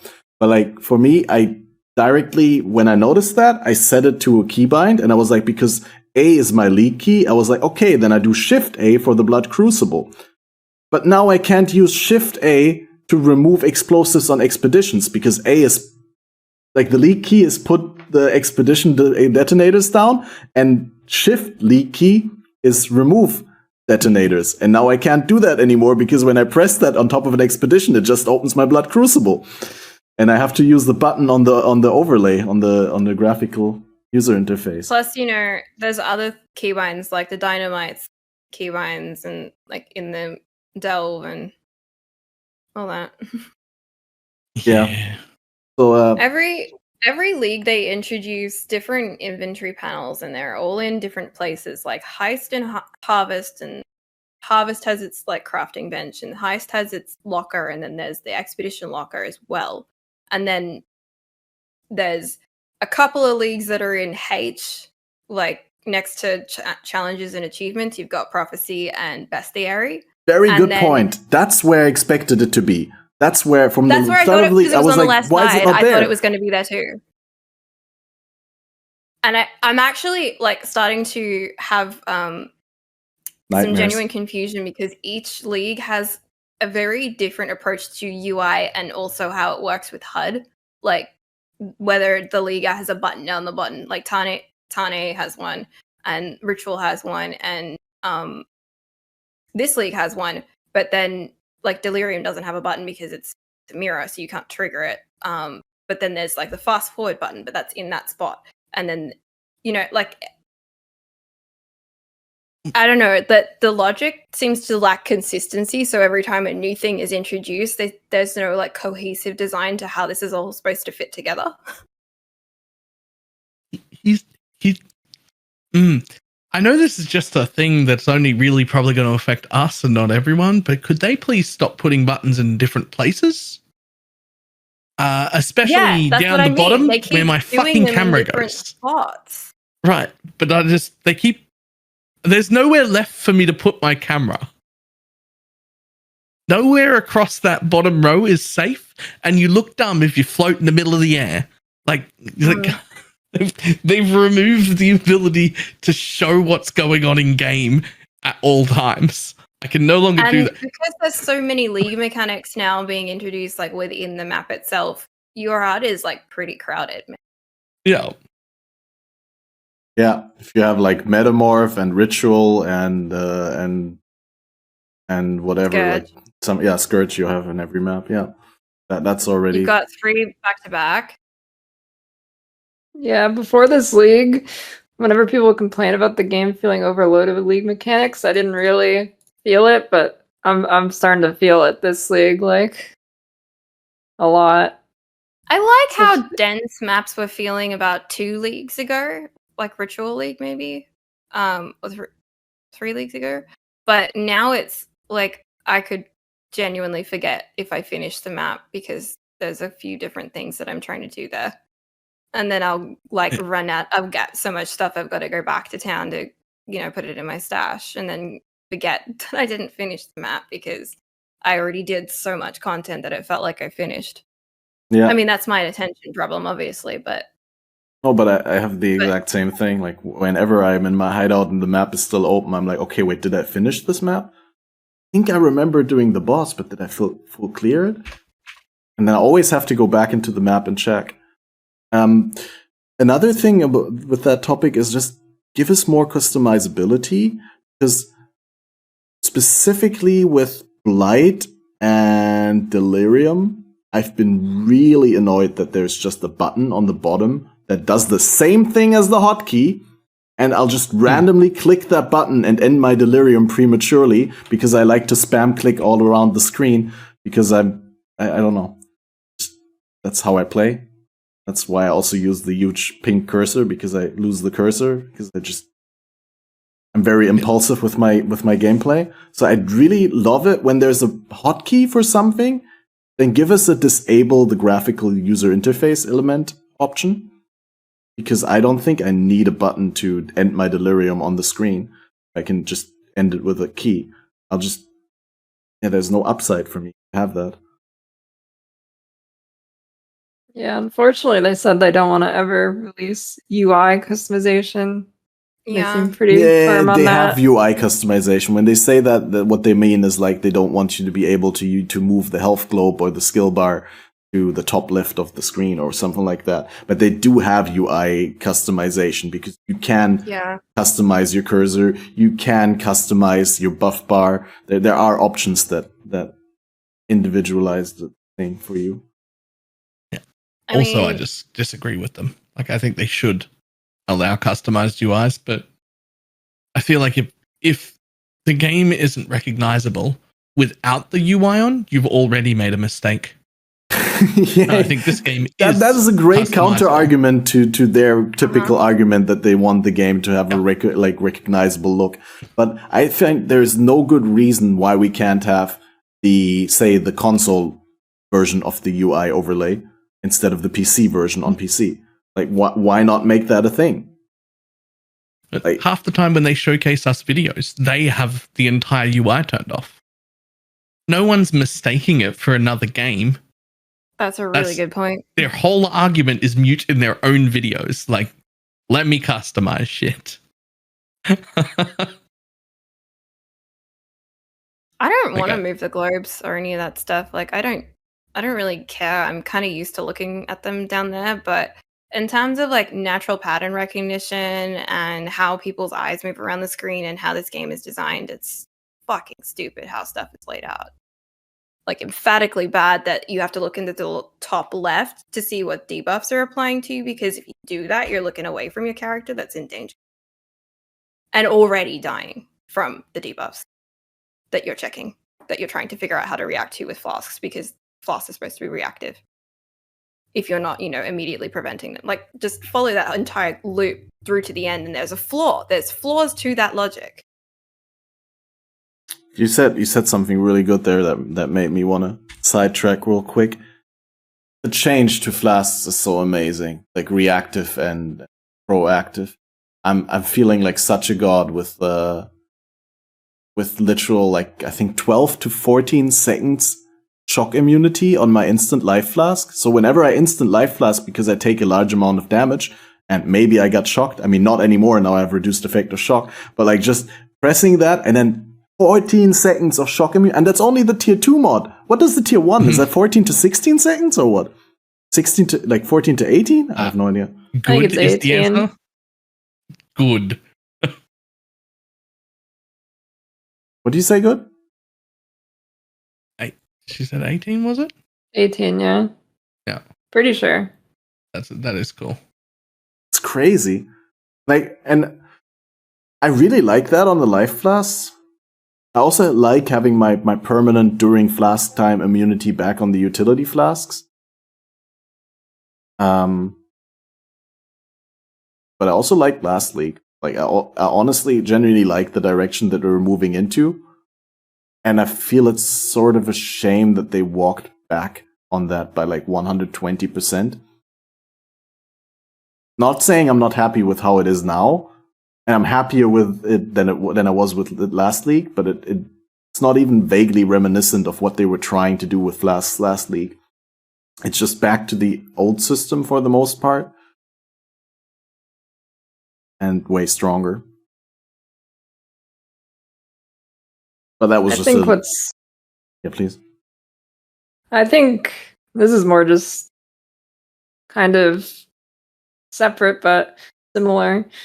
I think the direction the game's gonna go now is kind of what I said I think they should do in terms of not necessarily what's best for the game, but what's best for the player base is, like, they said they wanted to walk back power creep a ton, but now we can see they're kind of adding a huge amount back. Like, this league's pretty crazy. What I said they should do is, I said they should have never toned it down like they did. What they should have done was just leave it relatively the same, which I think it's pretty much back to the way it was before in most regards. And then I think the new end game is going to just be a lot more insane, and I think what I hope they'll do is leave the baseline at what it is, like, around now, and then just add harder content and hopefully don't let it scale out of control again. Tier 21 maps. Can't wait.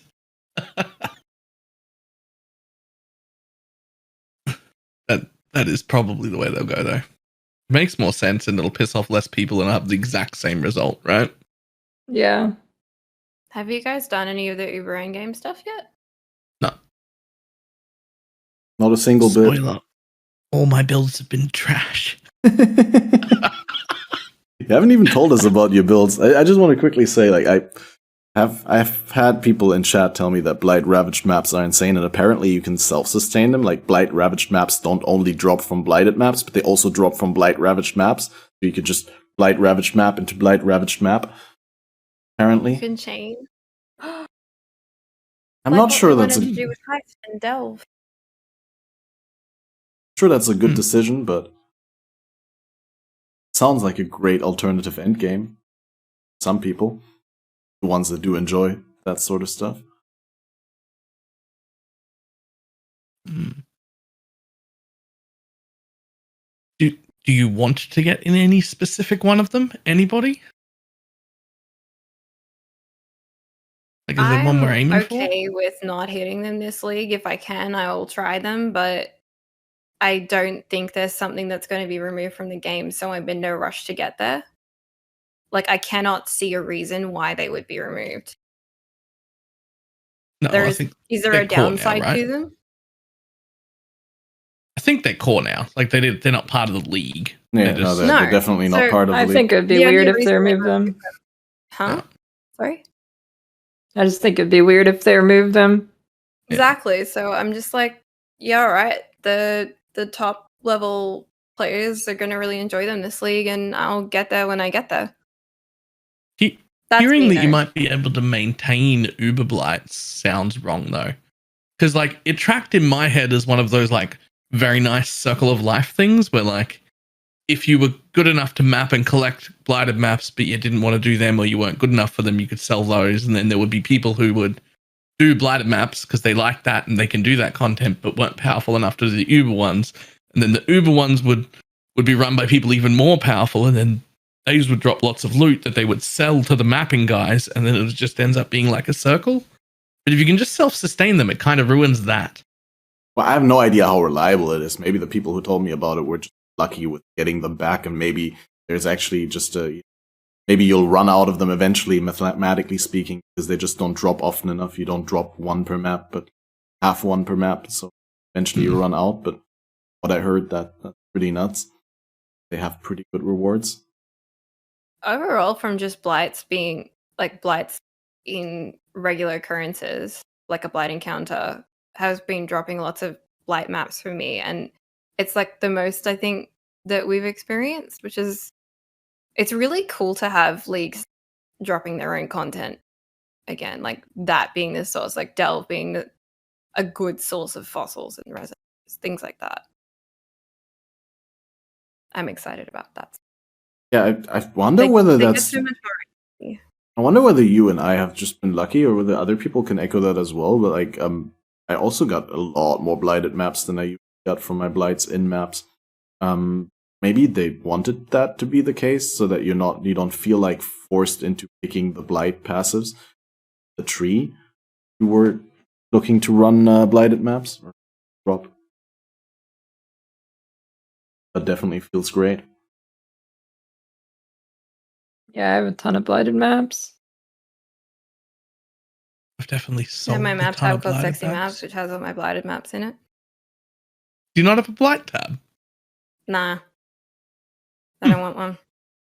I So still haven't pretty. bought any of this that set. I haven't bought any of them. Alright. I think I caved in when they announced the affinities. No, I have I have a tab that's just called the money, and that's my blight, metamorph, and delirium tab. Yeah, I do the same thing.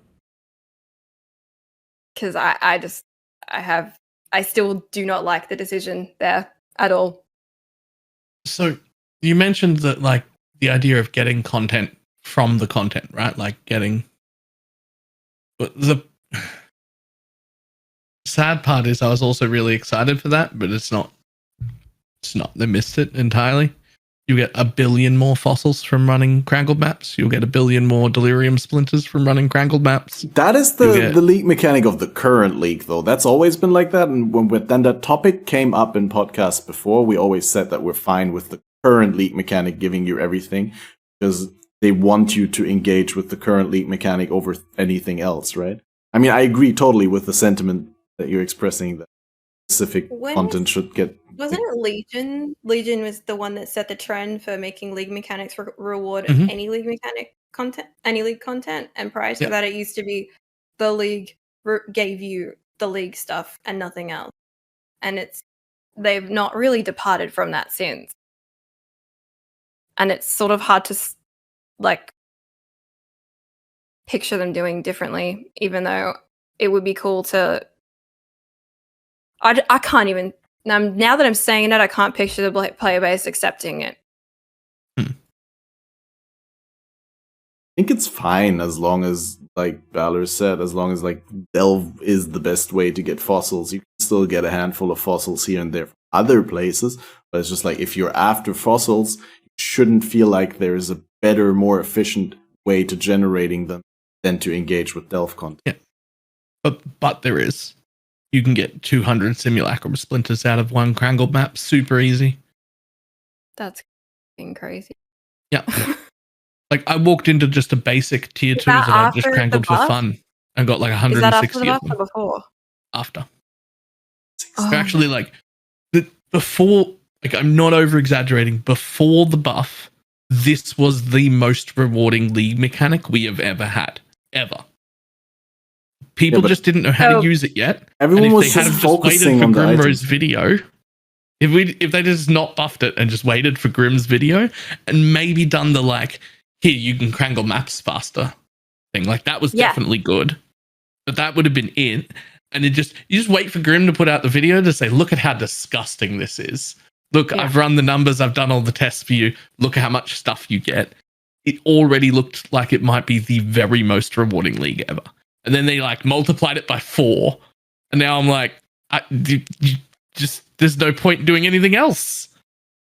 Like people aren't Legion farming for Legion splinters to go do 4-ways. That's not a thing. You farm crangled maps. It doesn't help that they removed the good Legion. Yeah. That was passive too. Emblematic, you so mean? Good, the one with the 1% chance for splinters to drop as emblems? Yeah. I thought that was a little bullshit though. They could have halved it. And it still would have been taken. And that would be fine. But removing it makes you just not want to farm Legion. But here's the thing. So the watchstones are now the only way to get that. You can get like 0.5% chance or whatever per watchstone, or like 0.2% chance or something per watchstone of like emblems to drop full. Really? Well, those watchstones, they work in the crangled maps. So you can easily walk out of a crangled map with 3 full watchstones or 3 full Legion things. Oh, because they just work in the crangled maps. I want to do that. All your passives work in the crangled maps. All of them. Oh, that's bad. It'd have to be limited to the mechanic itself. Yeah. All of the passives through the whole atlas work on the crangled maps.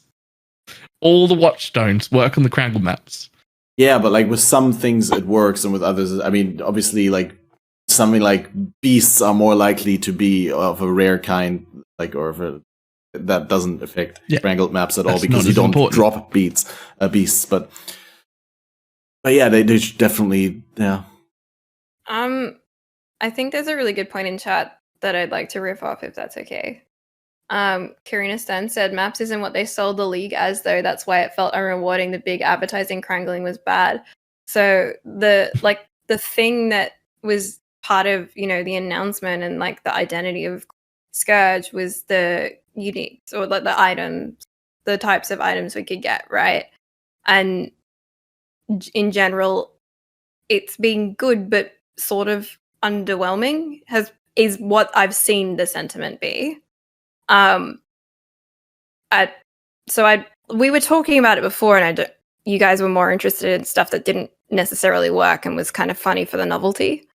But like, is there an item in that really was fucking crazy for you that makes it feel, you know, like you're holding Scourge in your hand by having it? The problem with that is that it needs to be balanced around the top best outcomes, which means anything less than that will never be good. What I'm trying to say is, for example, I have a ring that has +1 minimum endurance charges and reduced mana regen on the Scourge implicits. And that would be really good if you had that on a ring that also had +1 min endurance charges on the explicit, right? But since it doesn't, it just makes up for the fact, like the Scourge implicits only make up for the fact that the explicits are bad. And I don't know exactly how to fix that problem. I have the same problem with when I found out how it works, that I didn't really want to put any item into the Scourge slot. Trying to avoid saying Krangle. But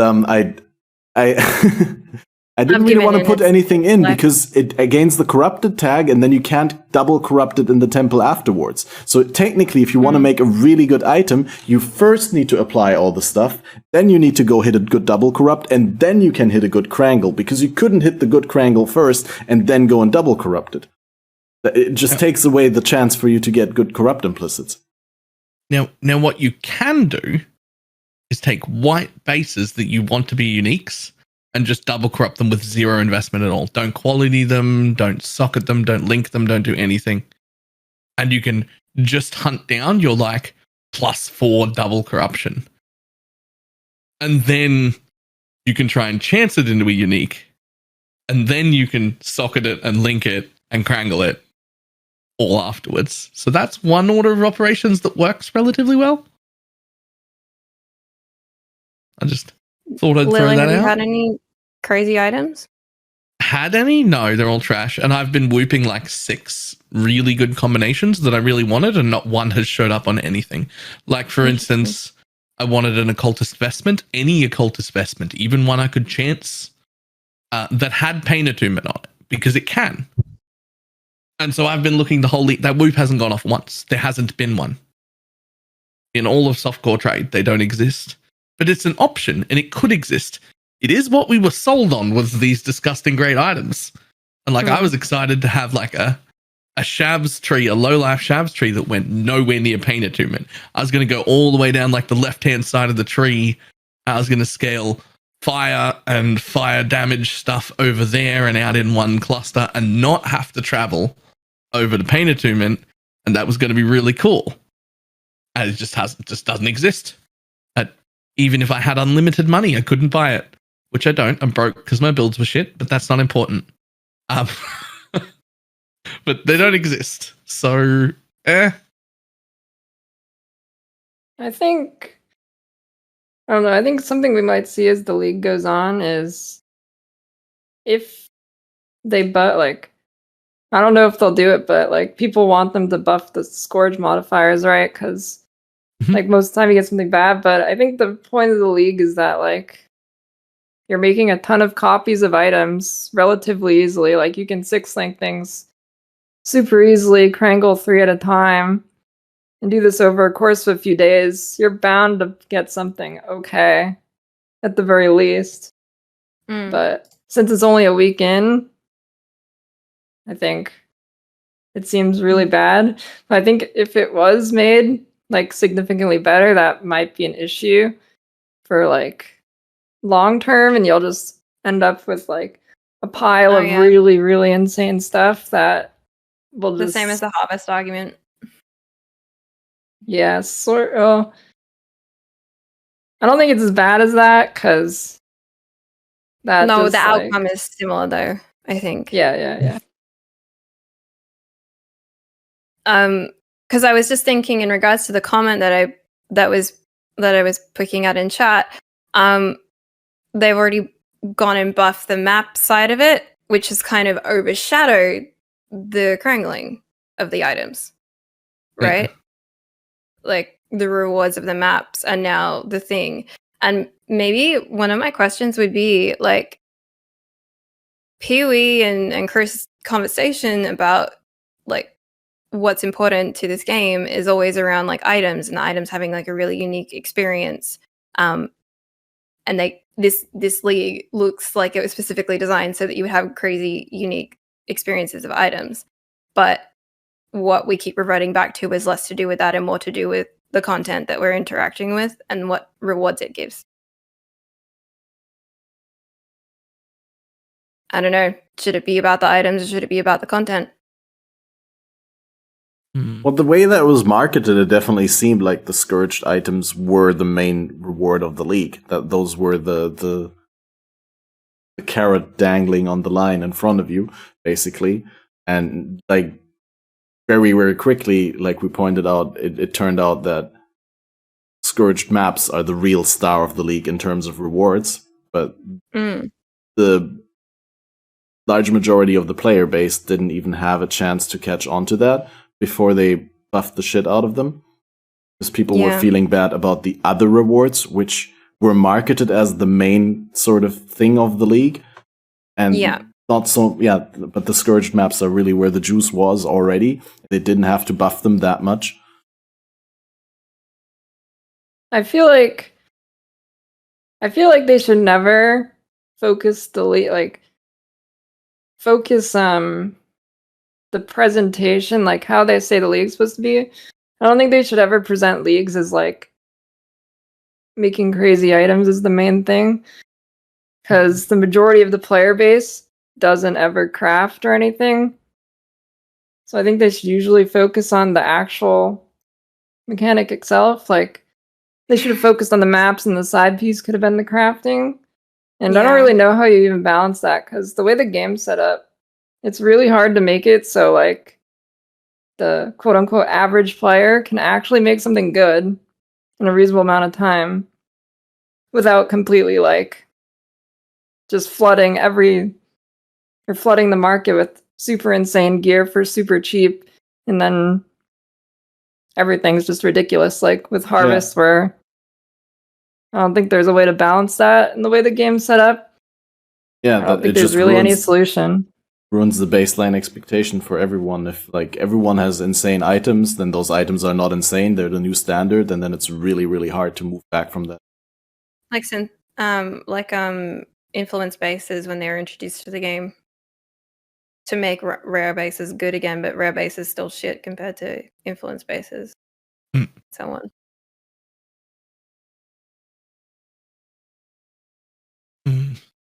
It's definitely a lot easier to balance content than items for everyone. Because I was just thinking about the balance for what they've done to Scourge maps. Me being like a 1%er player, which I use in big quotation marks because my net worth is like 200C. But like, it doesn't matter how powerful my character gets. When I go and crangle a map, it can only have 12 rares in it. This map will only have 12 sets of rewards no matter what I do to it. And if your build is just strong enough to kill all 12 of them in the amount of time that you have, you will get the same amount of rewards out of that map as I will, no matter what. Doesn't matter if my character's worth 500 exalts. That just means I might get through the map quicker than you. And then I get to launch another one. I'll still make more, but that's because I'm running more of them. That one map I run, that'll be just as rewarding for you as it is for me.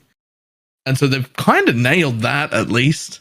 Even though I don't like love what they've done with it. Wait, at least so there's the fixed amount of rares of Scourge rares in the Scourged maps. And that doesn't scale with like increased modifiers to rare monsters when you have Nemesis on the map or something like that, or more rare monsters on the Watchstones or stuff like that. Nope. No, because that's the scourge. That's not the scourge. That'd be the normal reality, right? Yep. Yeah, but As I far mean, as if I can other tell, Watchstone nothing. modifiers affect the drops, then it is reasonable to assume that more rare monsters would also affect the Scourge. And that's something Not that I didn't know, necessarily. as someone who It- hasn't it- really engaged with a whole lot of the Scourge maps. At least as far as I can tell, and as far as a few other people who have been playing with it can tell, nothing seems to affect it at all. I mean, that's good, like you said, but I still think the fact that you do the maps faster is a big factor, because not only do you get Yeah, to you amass that stuff faster.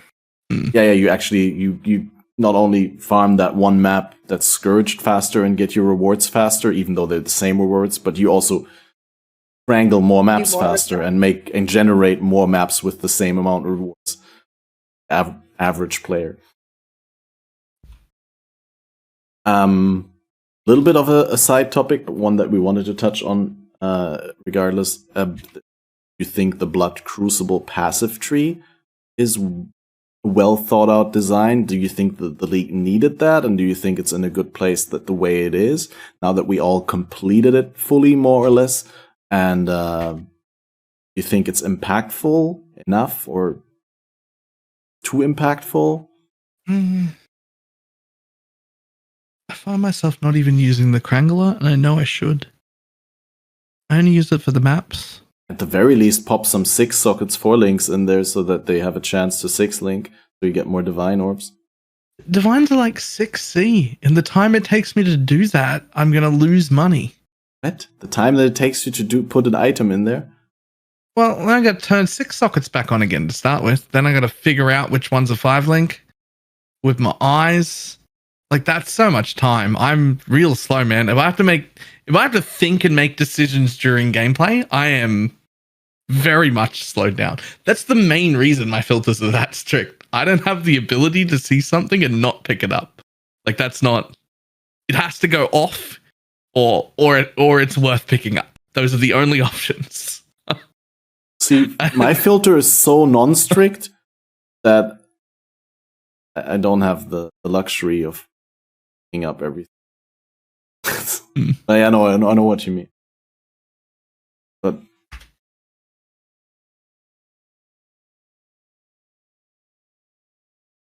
yeah, I guess I wanted to talk about the masteries. Where do you get the 3rd Krangle slot? You explained that to someone on stream the other day. Where do you get it? Is it from, like, because someone told me it's from an NPC? You encounter the NPC again in maps later or something like that? No, it's from you kill the bosses and then it'll drop an item and then you give it to the NPC in your hideout. Right. Oh, so like a green item, like a quest item? Yeah. And when and where do you get that? Is there like a condition for it? And a certain I think it's number of just- bosses? I don't know. I've done a lot of bosses. I don't know if it's a number or random. I'm assuming it's random, but I've done like over 10 plus bosses, so maybe it's at a high number like that, or it's random. I'm leaning towards random now. Or minimum I feel map like tier? nobody else has it. No, Yeah, I've yeah. never seen it. Someone told me that it's in if you like in tier 14 plus that. Yeah. But yeah, I have no definitive information on it either. That's why I'm asking, trying to inquire. I'm eager to see it. I really just need to get further into it.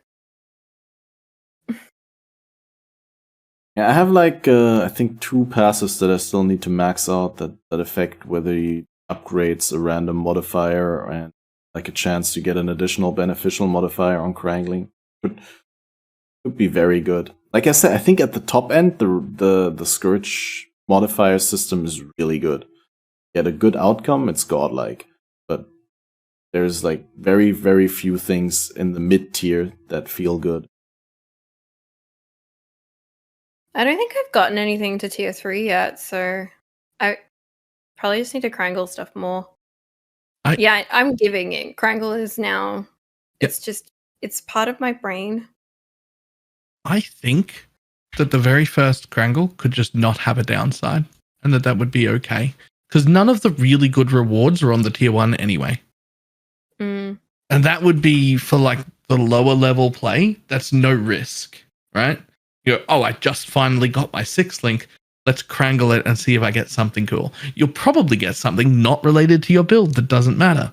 But if you just got rid of the chance of bricking the item on the very first one and left it on the others, so that if I want to take risks and go for like one of the good ones, I still can, and there's still downsides. I think that would make a lot of people feel a lot tier better 1 too. period, like any tier 1? Yeah. Krangle? Right. Yeah, just don't have the downside on that. That would be okay. Yeah, I could wrap my head around. I'd like the idea of it being stacking. Being what? Like, sorry. Tier 1, you get a positive. Tier 2, you get a chance of either a positive or a negative. Tier 3, and then you stack them. Oh, that would be fucking fun. That would feel like a proper gamba to me.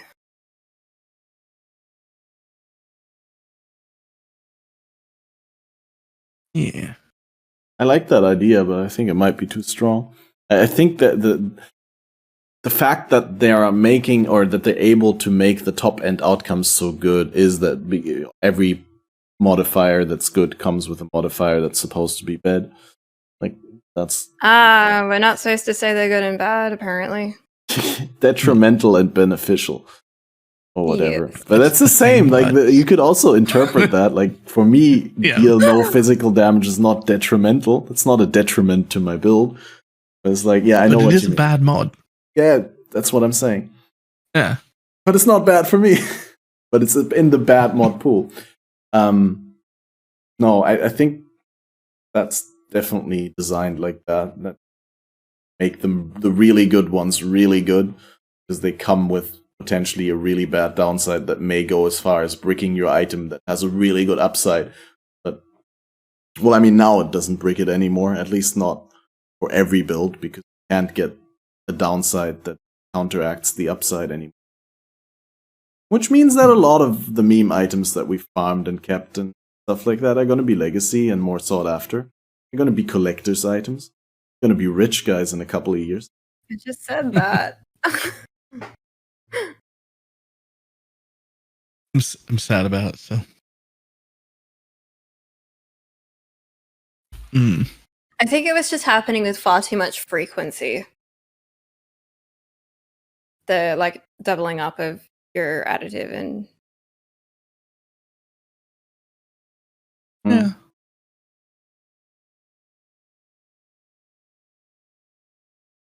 Do you think we'll still see like an iteration of changes to it? Think they're still gonna change it significantly? Oh, yeah. You think I they feel have like to? There's some feedback they're still cooking through. Yeah, we're only 1 weekend. We never get the final form of a league for at least like 3 weeks. Right? Like they change every league. Okay, I but like, fully expected us to lose the ability to get just completely fucking free 6 links. I expected that to go away. I expected that to be more like 75% chance to go down, 25% chance to go up or something. When they realized how quick and easy we were all getting 6 links, and it just didn't happen. It just didn't happen. Now everyone just has a 6 link. well, they have a history of not being able to take away things. Unless it's blatantly OP and broken, they're not going to take away things from players during the league. I mean, I think it's pretty close to being at that level with... Yeah, but by design, I mean, it's working as intended. That's Yeah. what I'm trying to say. So, like, they could have decided not to release it like that, but they didn't. Yeah. At first, I wasn't sure if it was like a bug, and I was expecting it to be hotfixed, and when it wasn't by the end of day 1, I was like, all right, it's going to stay. But outside What, of the 6 linking specifically? Yeah, about the 6 linking specifically. but outside of the things that we talked about already, do you feel like there's any big need for a change still? Specific to the league mechanic or to the base game? Anything that pops out as urgent and needing to be addressed? I want to quickly bring attention to something Karn has posted. Oh, on Twitter. Yeah, I saw that. Karn posted a criticism of the fortification stacks, where the number of fortification stacks that you gain when you attack something is based on the ailment threshold of the enemy. So against monsters that have very high defensive values or high EHP pools, such as Expedition or Harvest, Heist, and stuff like that, there are situations where you get very little fortification stacks, or sometimes even none. And it's a huge problem for anything really, specifically for melee-based characters that were... I mean, the fortified mechanic is designed to be a defensive benefit for the melee characters. And if they themselves cannot get the fortification stacks off of the intended mechanic to gain the fortification stacks, then that's a problem. Yeah, there's another thing I saw that was like if you're at a deep delve depth, like you're not getting fortify. Because if so much HP, there's no way you're gonna hit the ailment threshold. Yeah, exactly. Yeah, Delve is also in the list. He listed a bunch of mechanics: Harvest, Heist, Blight, Delirium, Delve, Edition. Yeah, I wonder whether that's gonna be addressed. Because right now, obviously, you get the best fortify, the most consistent fortify as a champion. And that's not limited to being melee. Like, anyone can be a champion. Well, yeah, Toxic Rain champions. Yeah. Peak meta right now. But even if you were melee, you'd probably gravitate towards champion just in order to have consistent fortify up and to not depend on like being able to hit that ailment threshold against enemies. That really needs to change. Melee has become pretty dead, underrepresented at the moment. Yeah. I mean, some people are still playing it for sure, mostly farming on Igarashi and then going ahead with that. But overall, a lot of people are focusing their efforts elsewhere. Perhaps even in part due to the change to Fortify and not really knowing how to mitigate it now. Not specifically what Khan's described, but just in general, how Fortify works now. I have to say, though, I really like the idea of the change. I really like that my caster now doesn't feel like I have to shoehorn in Shield Charge Fortify or Weapon Swap Vigilant Strike in order to get Fortify. And I like that those builds are, in theory, defensively weaker than melee characters. But yeah, outside of the problem that melee characters themselves cannot consistently generate those fortification stacks, apparently.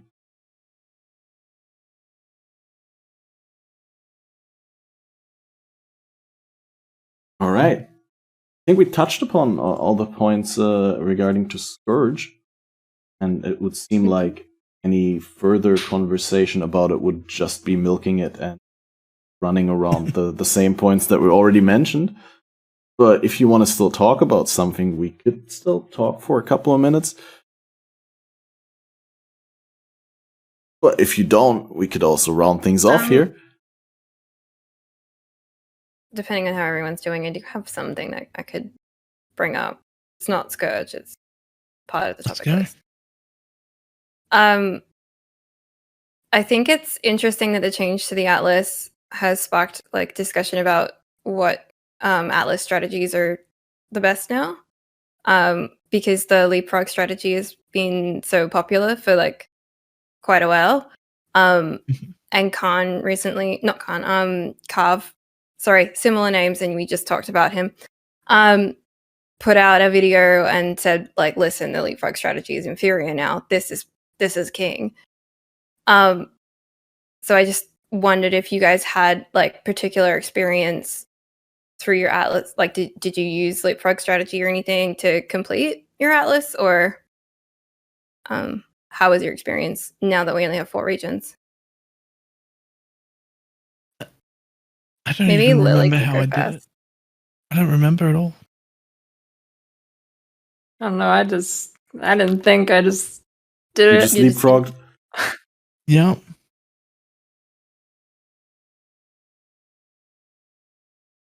I think most of us might have just done that because we didn't know what the hell we were doing. Just threw in watchstones and chase stuff, right?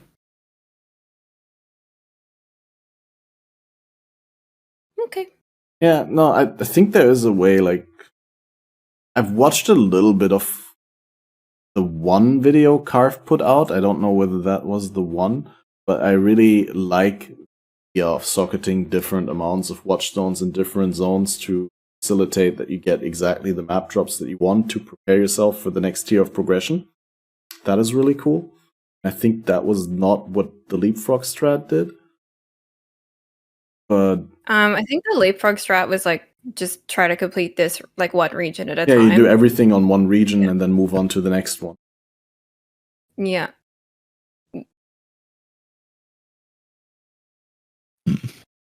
I have to get more into the nitty gritty of that. I have leapfrogged a little bit here and there, but I haven't like evaluated enough alternatives and engaged enough with the system in order to tell the finer things. But I'm definitely happy that, and I think Carve also expressed that he's really happy with it, that GGG managed to rework the system in a way that leapfrogging is still possible, but not necessarily the best thing to do anymore. And there's other things that you can do now. I wonder if leapfrogging only became apparent because there were 8 regions, and now that there are 4, it is less necessary because leapfrogging was a good way to categorically work through the regions without having to worry about clutter or like split interests and stuff.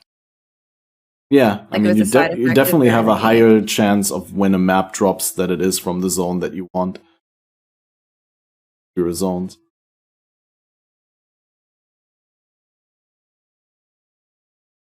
But I wonder how they're going to rework the end game in 3.17.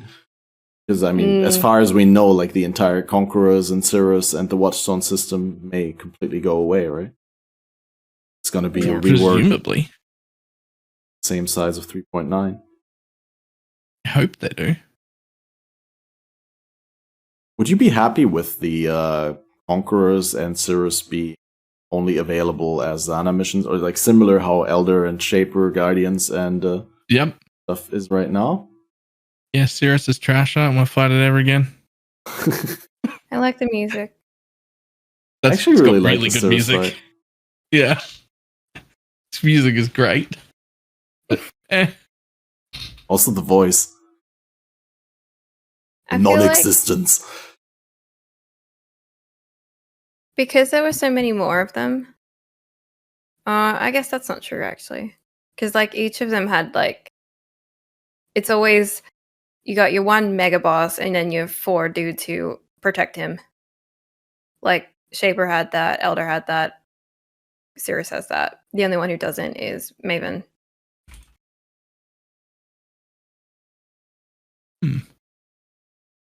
So I'm curious if they keep that format or if like Maven not having it means that this next iteration means that we've bucked that 4 mini bosses, 1 ultra boss.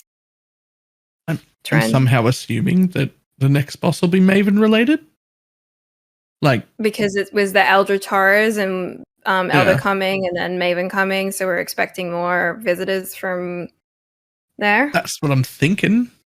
Yeah.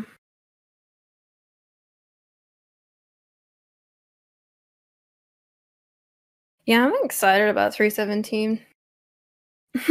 I mean, like, I'm keen to play now, but I'm excited about 317 too.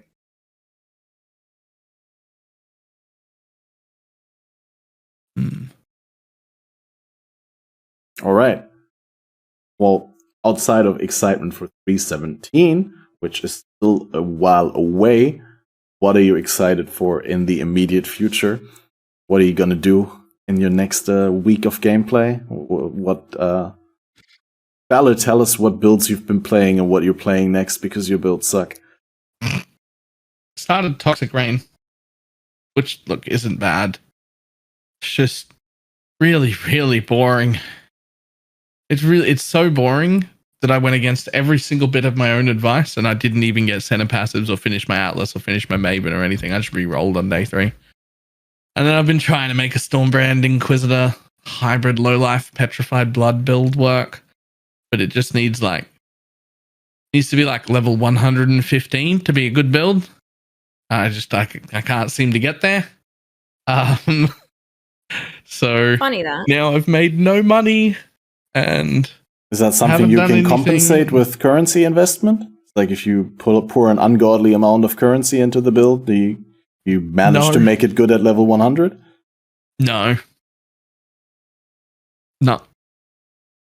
If I pour my end game, like end of league builds currency level into it, at best, maybe I can make it do 5 mil DPS.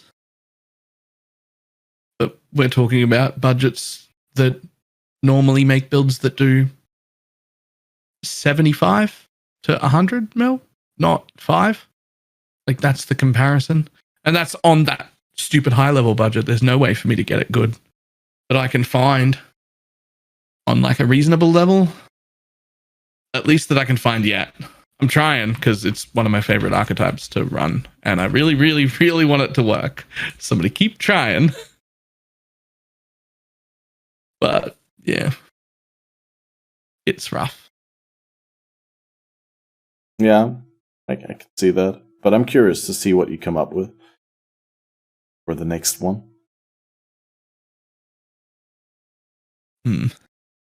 Right now we're leaning into aura stacking, by the way, to fix it, which is hilarious. I'm going to be running like 8 or 9 auras. Yeah, you can get a lot of auras. People have been telling me they're running all kinds of 50%ers on their regular build and a bunch of other things on top of that. Like, I'm personally only looking at Vitality, thanks to the 100% increased mana reservation efficiency, Vitality and 250% and an Aspect. But that's still more than I would run on my normal build, I think. Sovereignty is just so good. They need to nerf it. Like, if you're anywhere near it, it's just such a instant, certain pickup. Yep. It's that and the mastery, right? Like, without the mastery, it's not broken, but one big mastery out of one of those wheels, and suddenly you can fit in tons. Yeah, the generic one on the reservation, which gets 50% increased reservation. I'm a friend of the ones that's specific for Vitality, Clarity, and for the other ones. That's just cool. Reminds me a little bit of back in the day when people were fitting way more auras into their builds. Yeah. Reservations. What does curious to hear from Pi? What is something that you're looking forward in the immediate future that's going to happen? That's going to be a big upgrade to you, or a big step in your character progression, Atlas progression, something? So I actually haven't fought Maven, period. So my goal this league is to do like a bunch of the endgame stuff that I've not had the chance to do due to it being so grindy and me being not that motivated by the content at the time. And now that a lot of that resistance is gone because of this current version of the game. So that's my horizon. That's a really good one to have. Maven fight is actually really fun. I'm also looking forward to doing that again. I even have it.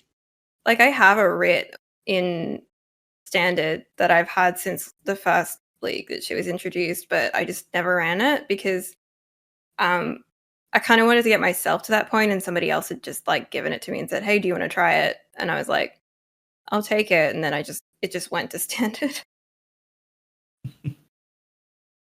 I did a bunch of them on standard once, and basically depleted all my standard currency. But I've also never done Maven in League. So definitely want to do that in standard on my current character, and then apply that knowledge and try and pull it off in the maybe even Gauntlet environment. Although I'll probably first do Deathless softcore Gauntlet practice, but I really want to get into Gauntlet practice really early on. What about Lily? What is on your horizon? When are you going to hit level 100? Soon, hopefully, so I can switch builds. Hopefully before you die. I mean, once I get life on block shield, it should be pretty unkillable.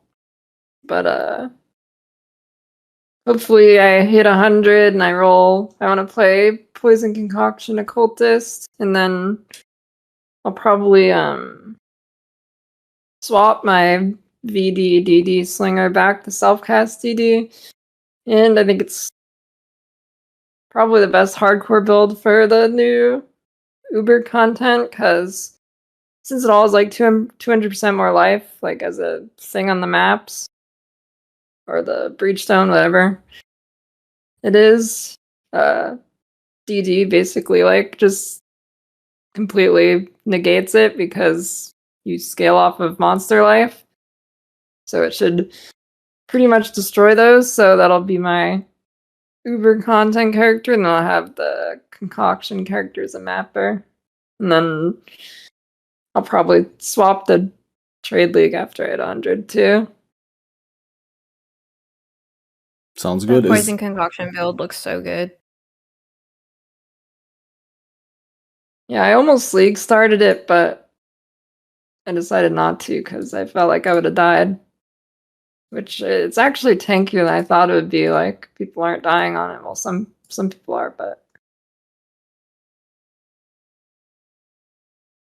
I've been told it's just a Plague Bearer build. Yeah, that's what I thought too. Just feels like Plague Bearer.